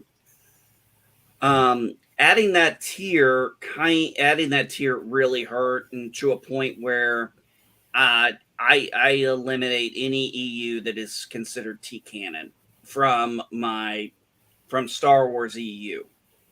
Now, I don't read Disney Expanded Universe. I don't read their books. I don't read their comics. watch some of the shows, sure, but as far as I'm concerned, if I'm going to separate my canons like I do with other stuff like Harry Potter and things like that, I can't get into their physical media other than the shows. Otherwise, I'm going to be like, nope, I'm going to just bitch and complain, which pretty much I've done.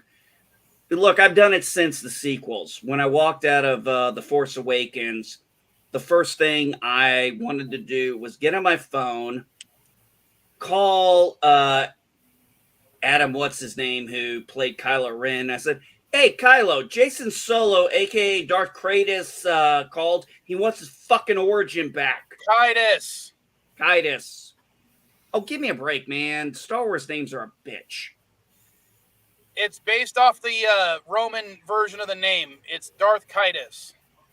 But it's supposed to be a play on the fact that the word in English would be pronounced sadist, because he was a sadist. So that it's it's a very clever use of the name. But yeah, it's Darth Kytus, but it's supposed to look like it's pronounced sadist, like someone who's like sadism. I did not catch that. Sorry. No, you're fine, Mike. I love being educated on Star Wars. Hey, how you doing, Chris? Oh, your mic's not plugged in. Or he's talking to somebody else. Still can't hear you. Oh, he's saying 1 minute.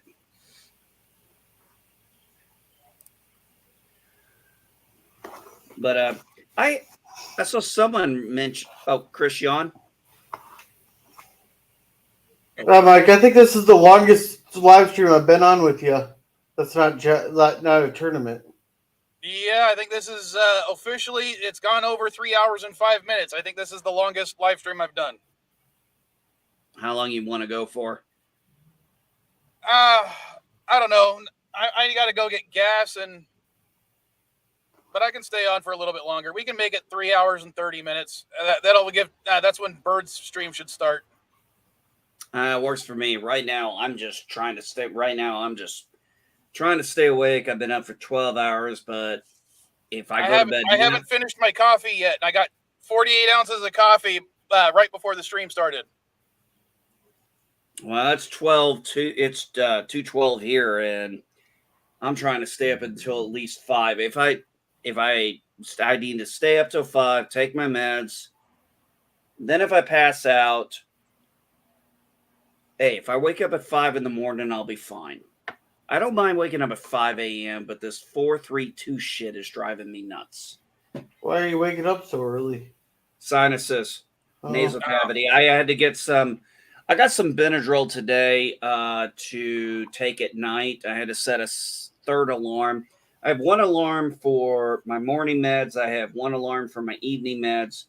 I'm going to set another alarm for taking the Allegra around 7 o'clock. Or not Allegra, sorry, Benadryl. And hopefully that'll help me.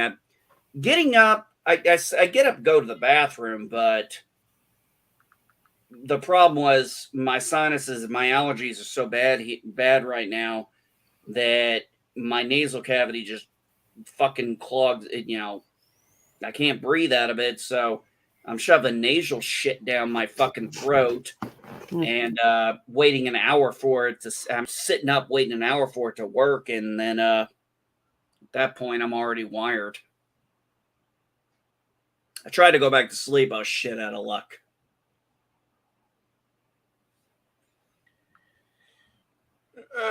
Well, what happened? I got nothing to add to that. Although I will say that last time I was down in Mexico with Mrs. Vile, not last time, but one of the times I was down there recently, I woke up in the middle of the night because Mrs. Vile was kicking me in her sleep. And I keep giving her crap about it because I'm like, you're violent in your sleep, or, oh, what, is so-and-so kicking you in your sleep? Because she was just like, oh, for some reason, she was just, she moved the bed so that the bed is against the wall. And I like being against the wall. And I hate that. Despite the fact that we're both big people, I take up very little space on the bed. And I'm against the wall. And then all of a sudden, in her sleep, she just puts her leg on my thigh and starts pushing me against the wall even further, like trying to flatten me against the wall. About a week ago, my wife and I got sleep divorced, as we jokingly call it. She says I snore a lot, and she tosses and turn, I toss and turn, and man, when she has one of those hot flashes, I feel the heat.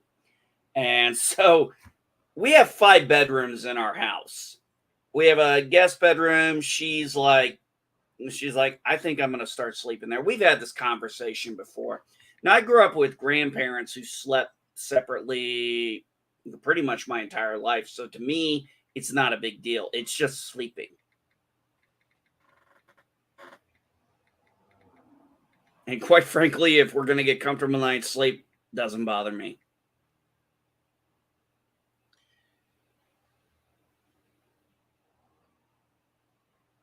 Wow, come on. That wasn't that deep. It's pretty deep though. It's deep. You guys think that's deep? That to me is like no big deal. I hope it isn't. No, it's not. It's not for me. That's what I had to tell my wife when she was talking about it. I said, no, I'm totally fine with that. It doesn't bother me. I don't take it personal. She doesn't take it personal. I see no reason. I didn't take anything personal, of course. I thought No. Oh, no. I was just like, everybody was quiet after I said it. I was like, damn, that wasn't that deep. Oh, sorry. I was responding to a message. No One of the worries. Vile kids sent me a message. Apparently, I was muted. Number one's been muted the whole stream. Yeah, but I didn't mute him. I don't know why he's muted right now. No worries. Yeah, I mean, to me, it's no big deal. It's not something it's really not something I see making a big deal out of. To me, I mean, I guess maybe some people it could be. It doesn't bother me. I grew up around that kind of thing. So, I mean, my grandmother worked ER as an RN for 35 years, and she worked night shift because that's what she wanted. She loved the night shift in the ER. My grandfather worked for a company called Air Products, and he started out as a truck driver, so he was gone a lot. And then when he got a manager position, he was flown around a lot. So they ended up sleeping separate for, a long time. So when they both retired, they just stayed separate because my grandfather would get up at 5, be in bed by 7. My grandmother, she'd get up around 12, be up till 2, 3 in the morning. Hey, Charlene, did you take that picture?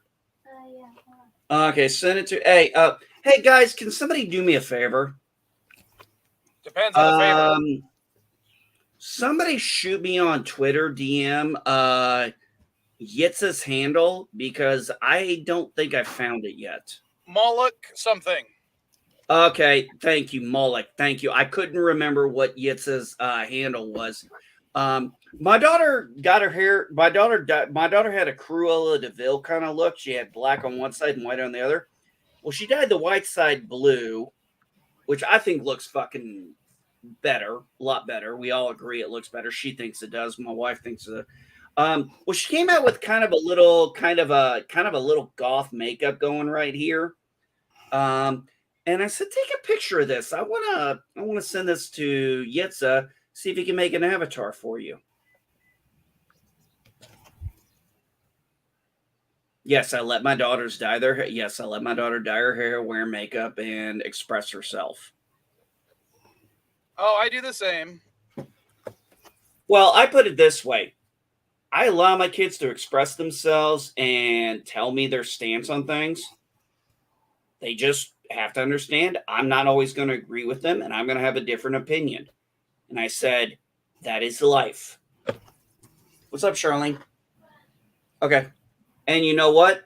That's how it works in my house. We don't have to agree. But if we have differences of opinion, you have to respect them. You have to respect each other. But that's pretty much that's what I try to do. What's up, honey? I got a guinea pig. You got a guinea pig. I got a guinea pig. Yeah, I see that. She's a fat guinea pig. Of course, he's a fat guinea pig. It's a she. Oh, she. Which one was that, Coco? Yeah, all of them are she's. Oh, that's right. Nature finds a way. You're talking about you letting your kids dress how they want or do whatever they want. Look at No. I did not say that. I did not say that. I did not say I allow my child to. I allow my children to express themselves, but there are limits. Well, I'm just saying, my younger daughter, she wanted to dye her hair pink and short, so she got it cut and she dyed it pink. Oh, okay. And now she's trying to steal Christmas. No, I said, should I be worried that my kid will try to steal Christmas? You probably stole Christmas already. Oh, except it's less her hair; it's more her expression there. Yeah, but that was the only picture I could bring up quickly of her pink hair. No, that's cool. I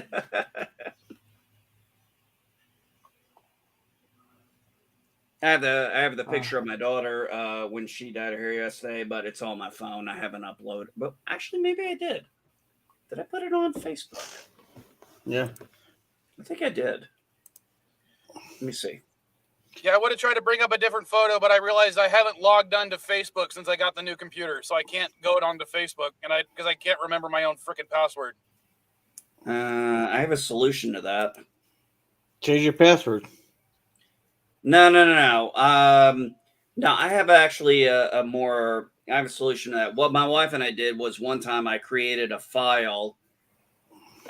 Well, technically I didn't create the file. I just opened something. I opened an Excel, put all our usernames, passwords, and stuff, and links and stuff like that in there, printed it out, and then deleted it. I didn't save it. And there's a reason for that. I had something like that similar, but in order for an added little protection, I didn't delete it, but I encrypted it. I didn't have encryption. I didn't have encryption at the time. Oh well, the problem is I forgot the password to the encryption. So here's my daughter. Yeah, that was my daughter after she just dyed her hair. Hello, Chris. Can we hear you now? I think so. Yeah, we can hear you now. Hey, Chris, how you doing, buddy? It surprises me how many people tell me to shut up and then want to hear me. I don't know. You guys were talking about the EU and trying to compare it with the movies and things they did in the movies with what it did to the EU. You can't do that. Not even George Lucas allowed that. I think that's the thing that I have to argue the most points with is that George Lucas never officially recognized the EU. He said his stuff was separate. All he asked was if the EU used his characters, that they kept it true to what he had done. So, like, for instance, with Boba Fett, there was nothing there except for an appearance. And then the very beginning of Return of the Jedi. And then after Chris, that, he expanded into, they've expanded into it now. But like he even said, if he had known how popular the character would have been, he would have given him a better send-off or done more with him. He used him as a 5-second character. He was there for a purpose. That purpose was to go and be the bad guy to Han Solo long enough that while Darth Vader was involved in that, Darth Vader still had a bit of humanity because he didn't actually want Solo. He was using Solo. So I gotta go. Take care, guys. We'll see you, Bert. Later, Bert. All right, There was a very, take it easy, Bert. There was a very thin story there to begin with. So every time somebody says EU and you're talking about the films or anything that is quote unquote canon, his canon or now Disney's canon, because Disney's canon technically is no different than his canon. Well, the only thing that they took out was the original Clone Wars, the more Japanese style version they did. That's not anymore. So, Chris, I get your point of view. I understand where you're coming from. That's why I said when I start doing my thing about the EU, I'm going to talk about the tier system of the EU, because you're not wrong on what you're saying. But there was a tier system, and that's what I really want to go into, because there's that misconception that George Lucas approved everything. And no, he did not. That is completely inaccurate. George Lucas. Well, actually, he had to be. Can't remember. He had to be consulted on certain things by requirement. If I remember right, I'd have to look for it. I'll see if I can find it really quick. But he actually did an interview where he says, I hired somebody for that side of things. He hired somebody who would come to, and the only thing he ever told them was that they use characters that I put in my films, that they need to be the character that were in my films. They don't need to. They can't be something off. The reason I put that TikTok page up, that is that Vile kid. That's her TikTok. So if you have TikTok, subscribe to her. She wants more subscribers. How many does she have? Right now, she has 329. No, I'm sorry, 474. Well, remember, Chris, you're absolutely right. That's why I want to do a series on this, because you seem very familiar in this area, and I think a lot of people. Sorry, I'm going to mute you, Jordan. You got a lot of sounds coming through. Sounds like a bag of chips. Yep. Yeah, I want to go through it because there is, like you said, like I said, there is a tier to the canon, and you are correct. When it came to new characters, that was one thing, but remember in Vector Prime, they had to get permission to kill off Chewbacca. Yes. And if I'm not mistaken, I have to confirm this. I'm going to have to look at this. But when they were originally going to kill off one of the Solo kids in Star by Star, it was originally supposed to be Jason, not Anakin. But George, from what I remember reading, decided he wanted Anakin killed off. Now, I do not know if that is accurate. I have to look. But George did have say in what went on in the EU. How much of his involvement in it probably depended on what it had to deal with. If it dealt with characters he created, yes, I'm sure he was heavily involved in saying, hey, this character better be the way I envisioned it. Yeah, go ahead. Well, remember, I saw an interview where they asked about how Anakin got the scar. He said, I don't know. I just put it there. Somebody in the EU is going to he said something, I'm paraphrasing. He said somebody in the EU is going to probably make up a story. I think he just slipped and fell in the shower, but that's not really going to make a good story. So no, and then he went back and he added some of the scar over his eye, and then I did like what they did in Obi-Wan, where they actually showed the other cut and stuff like that. So there's some cool things that Disney has. Is this actually a place where we can talk about Kenobi, where I'm not going to have people pissed at me? Because I've been avoiding talking about Kenobi. Why, did you not like it? No, actually, I enjoyed it quite a bit. That's my problem. The worst part about it was, honestly, I said it time and time again. Excuse me while I fix my camera here. Okay. I said it time and time again. At the very beginning when they brought Leia in, I was like, this is the problem. That's the only problem I had throughout the whole thing, was Leia being so close to Obi-Wan. And while they gave us an answer, I felt like that was such a sidestep. It's like, oh, no, we're not going to talk about it. We're just going to... I kind of agree with you there, but the way I looked at it was she developed a relationship with Obi-Wan, not Ben. Well... Okay, yeah, but that's not the point.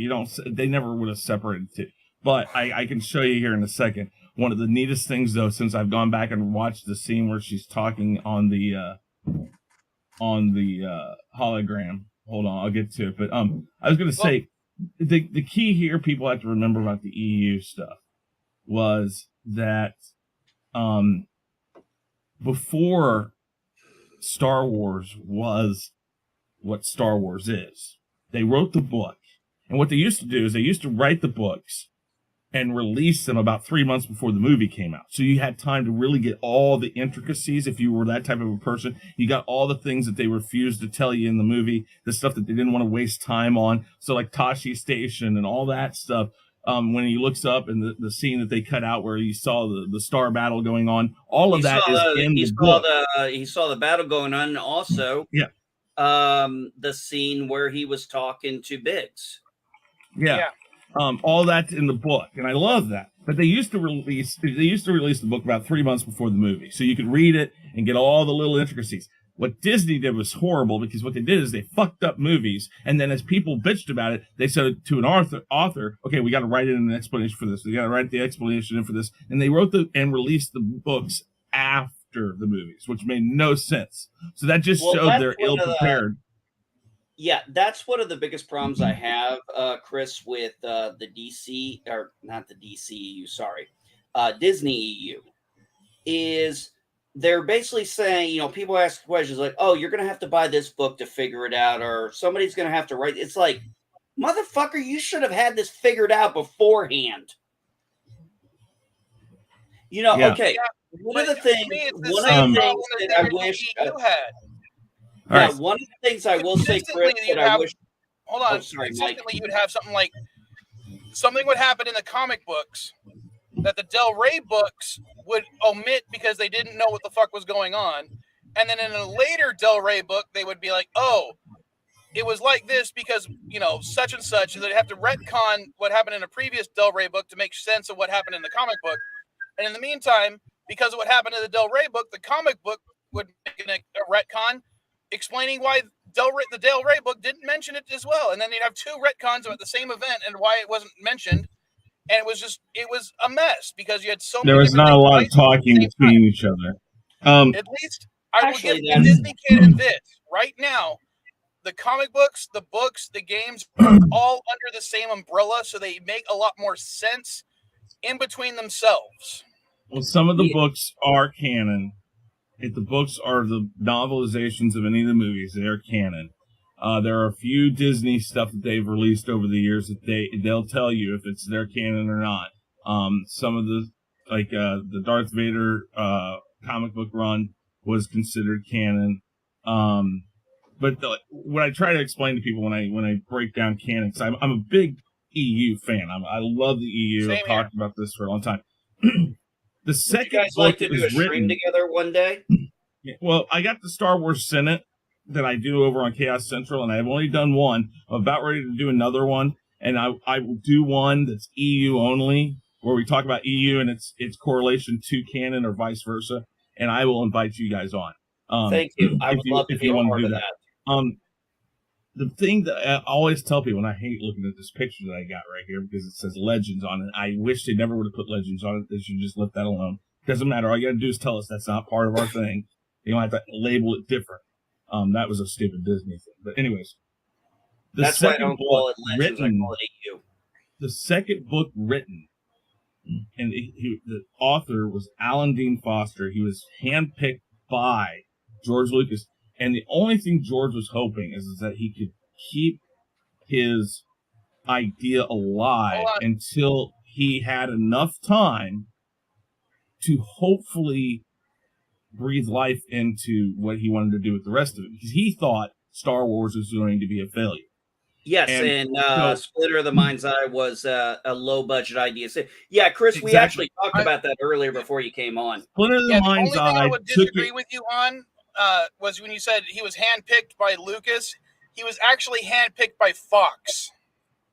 Well, no, Lucas was told you could pick it. Fox had to agree to it. Well, from what I remember, and hopefully I'm not wrong here, and I've been proven wrong on this stream already, but I remember it was Fox said if you can have someone do the novelization, but we'll give you a list. You have to choose one from this list. Yes. Hold on just a second here. Let's see. And Chris, if you remember correctly, remember he also ghost writ Star Wars: The Adventures of Luke Skywalker. The novelization, yeah. The novelization of Star Wars: A New Hope, or Star Wars. Sometimes I'll say A New Hope. If I'm saying Star Wars, I'm probably going to reference the original. And this is okay. It says, okay, so Alan Dean Foster is actually in rights fights with Disney right now, actually. But Foster was approached by George Lucas to write a novelization of Star Wars: A New Hope and a possible second book in 1976, shortly before the film was released. That's what I found.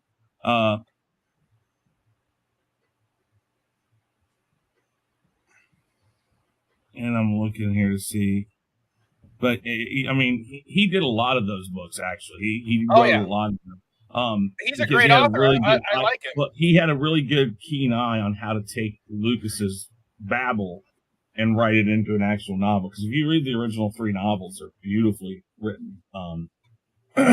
But what I try to explain to people is that the first quote-unquote EU book was Splinter of the Mind's Eye. And it took it off in a whole different mystic direction. Leia and Luke, I believe, are in it. It's been so long since I've read it. And they're on like a swamp planet. Yeah, it almost is his beginning thoughts of where he probably wanted to do this all, was more mystic and everything, which he screwed up himself with the prequels. He took something very mystic and gave it ground and science, which was horrible, I thought, but whatever. I disagree with that, but okay. But we're allowed our opinions. We're geeks. Yeah. So Splinter of the Mind's Eye was the first directed by Lucas. This is what I'm thinking, but written by somebody else completely with characters. So he said, I want my characters to stay the same. And this is kind of what I wanted to think about. And so he went and did his own book. And it became this really cool thing. And he thought what it was going to do is breathe life into Star Wars through books. And he could then just take it over to books if the movie didn't work. So he knew it would work as fantasy in books. And then he could work with a group of authors and tell his stories that way. So originally what the EU has done over time is exactly what he wanted it to do, is build everything through the books. But the thing is he was hoping that he would direct it and he would say, I want these characters, these are my characters, blah, blah, blah, blah, blah. And then, lo and behold, Star Wars becomes this big hit, and he's like, okay, well, I'm done with that. I'm going to do this. I'm going to actually put my time into what I wanted to do here. And so the EU then just kind of happened. And so every time, like your Han Solo trilogy that came out right after Splinter of the Mind's Eye, before Empire was released. Han Solo Adventures and the Land of Calrissian Adventures. Yeah. And don't forget Marvel's run on Star Wars at that time. Yeah. Hey guys, I'm gonna head out real quick. Okay. We'll see you, everybody. Those books were designed to build the characters, so it was done very much in hand with Lucas, in a sense that he said, this is what I want, don't go too far off of this. I don't want you to change my characters, I don't want you to do stupid stuff with my characters, because I got these 2 movies coming out, and I don't want people reading these and then thinking we're going there. So, like, the Han Solo trilogy was before Star Wars, so how did they meet? How did Han and Chewie meet? How did all that happen? And they're great books. I have them. I wish they would have borrowed more from those books than for Solo. Yeah. I didn't hate Solo, but there are definitely some missteps. But that's fine. I've said it several times that I think Solo is the worst Star Wars film ever released, and I say that. I say it's worse than Caravan of Courage. No, I would disagree. Okay, I'm going to be this way. I'm going to point this out. I actually very much enjoyed Solo. It took me about, and I'm only going to say this, once I got it out of my head that it's not Han Solo, it's Han Solo I'm looking at, not Harrison Ford, And I've got to be honest. Okay, I had one criticism about the character. That was his voice. I did not feel it was deep enough. But that was my only issue really with him. But he kind of looked like him. He kind of looked like he had a look, and he was able to do the facial expressions and See, this is the thing. I'm a very nonverbal guy. I watch nonverbals because listen, I have no fucking poker face. I can't bluff worth a shit. Okay, everything I am is seen. You can read my nonverbals. If I'm pissed off and I'm not talking, I'm screaming. People have actually said, "Are you okay?" When I am quiet, people have actually asked me, "Are you okay?" They're like, "Why?" It's like, because I can read your nonverbals. You're screaming right now. I'm like, am I really that obvious? They go, No, yes. The reason I didn't like Solo is because it was utterly pointless. The Solo character, Han Solo's character, had no arc throughout the entire film. The character he was at the beginning was the exact same character he was at the end. He had no development. It was literally, well, this is how he met Lando and how he met Chewbacca and how he got the ship. And to me, it was like, I don't care. Yeah, but I did want to see that. I wanted to see the Kessel Run. I wanted to see how he met Lando. Again, I wanted to see all that. I didn't expect him to be any different as a person. I mean, some people don't personally change over their lifetime. There were some things that changed. That's the problem, is because A New Hope, he, as limited as he was in that film as a character, Han Solo, but what you're seeing is what changed him. The fact that he was with different people. What you see in Solo is he's with all the smugglers. He's with smugglers. He's with all that. And the only thing really you could say is he does learn how to be smarter and not get taken advantage of. Yes, Kira does take advantage of him because she leaves at the end. But Woody Harrelson's character, is about ready to shoot him, and he shoots him instead. He learns some stuff. He becomes more aware of what world he's in. So there is a movement. It's just that was Chris. That was the moment I literally was like one of the people in the theater who was like, "Damn right, Han shot first." Exactly. That was the whole point. You know what I loved about that? Yes, that was a good scene, but I'm just saying, just because it had good scenes does not mean it was a good film. Well, I thought it was a good film, and I have my reasons for liking it. And, Mike, if you don't like it, you know me, that's fine. I am more than willing to listen to why you don't like it. Go fuck yourself. Yeah. But I love the fact that literally it is almost like taking the trope and turning it on its head. Because Woody Harrelson, which I thought he did a very good job, but I am going to say this. The trailer ruined it because I knew he was going to betray Han Solo. Well, I think we knew that anyway. The moment they put that line in there, believe everyone's going to betray you, and you'll never. I'm like, he's going to betray him. Yeah, and that was fine. But at least Han Solo. But the key part is Han Solo knew he was going to do it, and then you have Woody Harrelson monologuing, and Solo just fucking shoots him. Yeah. And he's Which plays into another trope as a bad guy or as one of the bad guys, don't ever monologue, because that's what gets you in trouble. And that comes from Incredibles. Remember Syndrome? Yes. Like, you got me monologuing. I love that line. Really quick, show this scene, and I'll tell you why. After I saw the sidestep that was the whole "don't tell anybody because that could be dangerous," I watched this scene and I said, "Wait a minute. Watch Alec Guinness's face when he sees the hologram. Watch his face before she really goes into anything." And I'll tell you, it says a billion words here. Before the Empire. How did my father die? Hold on. Okay, hold on. I gotta go. Now watch. And I'll pause it. So let's see if we can't figure out what you are. Yeah, I was going to say, if I get a copyright strike on this, I'm blaming you, Chris. Yeah, I know. Well, I can get you out of it too, because this is kind of a critique, so this is allowed. But I'll get you out of it. You won't get a strike, but you might get a claim, and I'll tell you how to get out of that. Where you come from? Now watch. I saw part of the message. I seem to have found it. General Kenobi, Years ago, you served my father in the Clone Wars. Now he begs you to help him in his struggle against the Empire. I regret that I am unable to present my father's request to you in person, but my ship has fallen under attack. Now look at this face. This is a face of concern. He's like, okay, don't say what I think you're going to say. And so he's concerned right here because he knows who she is.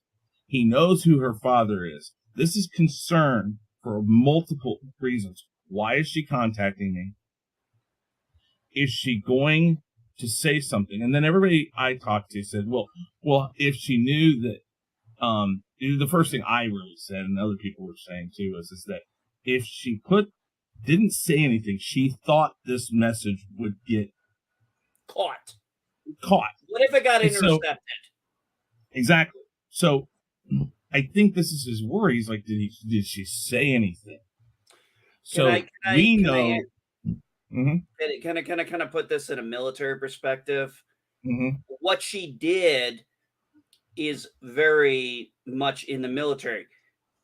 Just because you personally know someone does not mean when it's an important message about important stuff, classified stuff, you don't go into talking to the person personally. You talk professionally.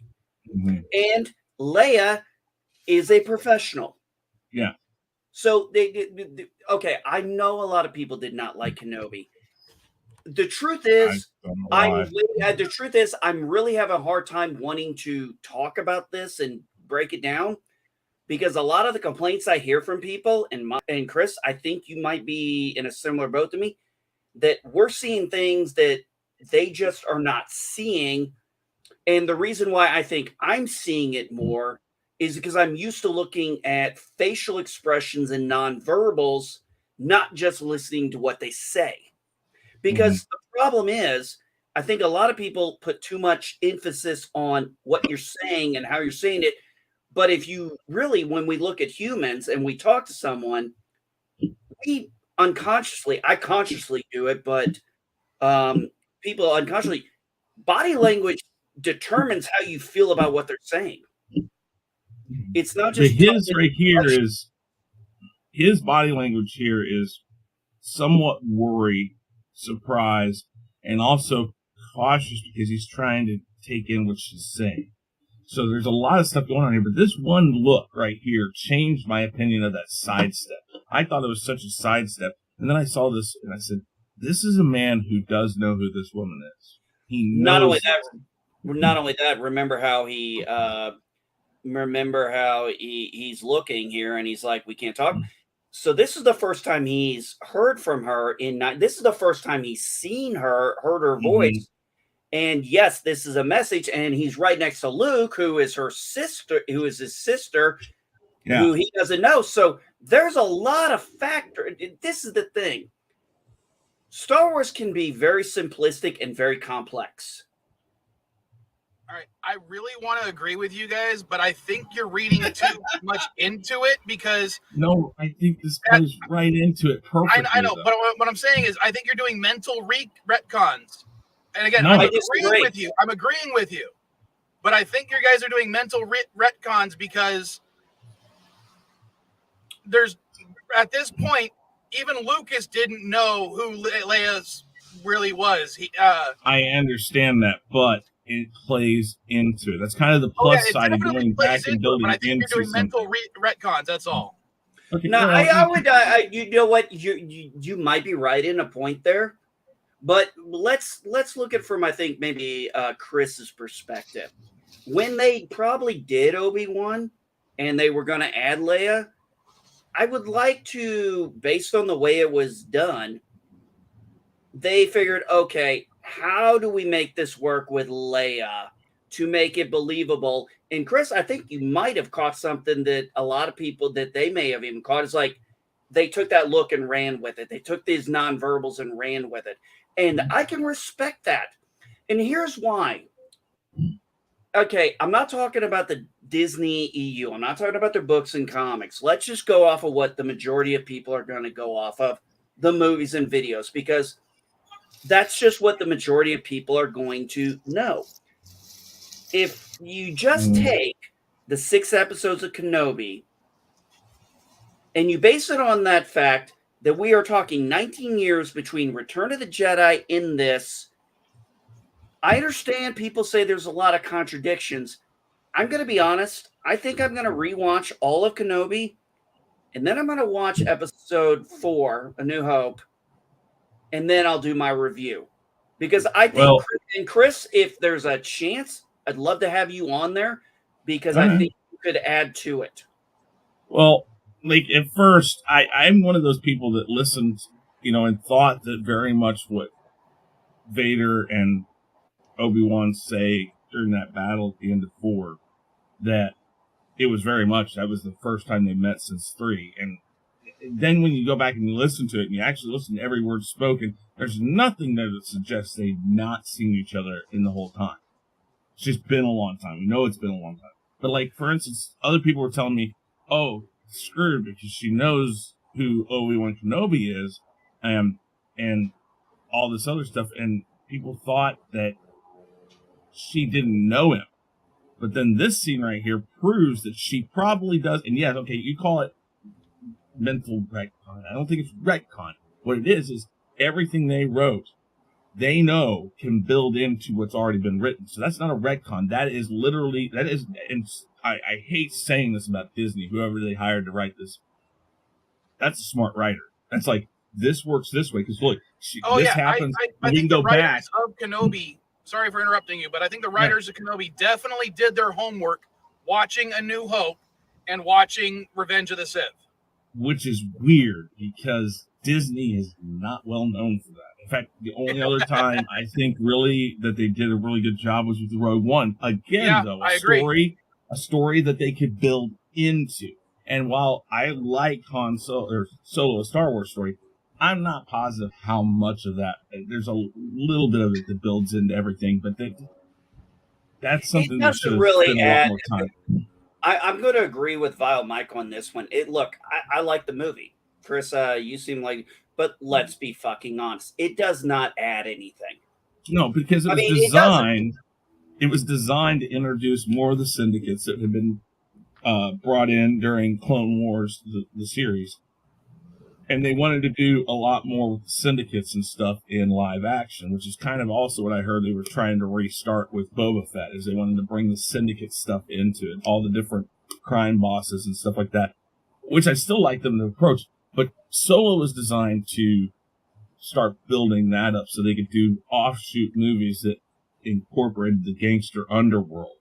But like I said, though, it still doesn't really bring a lot of weight to it, even when you add that in. You could have not. Look, I mean, like I said, I like the movie, but let's be honest, you don't need it. No, you don't. So everybody was like, oh, nothing in Star Wars shows that Leia knows Obi-Wan. And I went through and I found this scene. I'm like, wait a minute. No, she knows him because of what she says. If she had never met this guy, and if that message had been done, and she never met this guy, she would have known him because of her father as Obi-Wan Kenobi, because he was a Jedi Knight, and that's how her father knew him. Ben was a name he chose when he went to Tatooine to hide and go away, which again was a horrible thing because Ben Kenobi, wow, I couldn't have found him ever. Anyways, that's a story for another day. But anyways, so he's Ben Kenobi on Tatooine. He's Obi-Wan Kenobi when he leaves. When he says he's going into hiding, when her father leaves, he's still going by Obi-Wan. So if they had never met again, her father would have introduced him as Obi-Wan Kenobi. I knew a Jedi Knight once, General Kenobi, and probably would have said Obi-Wan Kenobi was his name, but he was a general, so General Kenobi. That's how she would have known him. This scene right here proves, though, she has met him since he changed his name.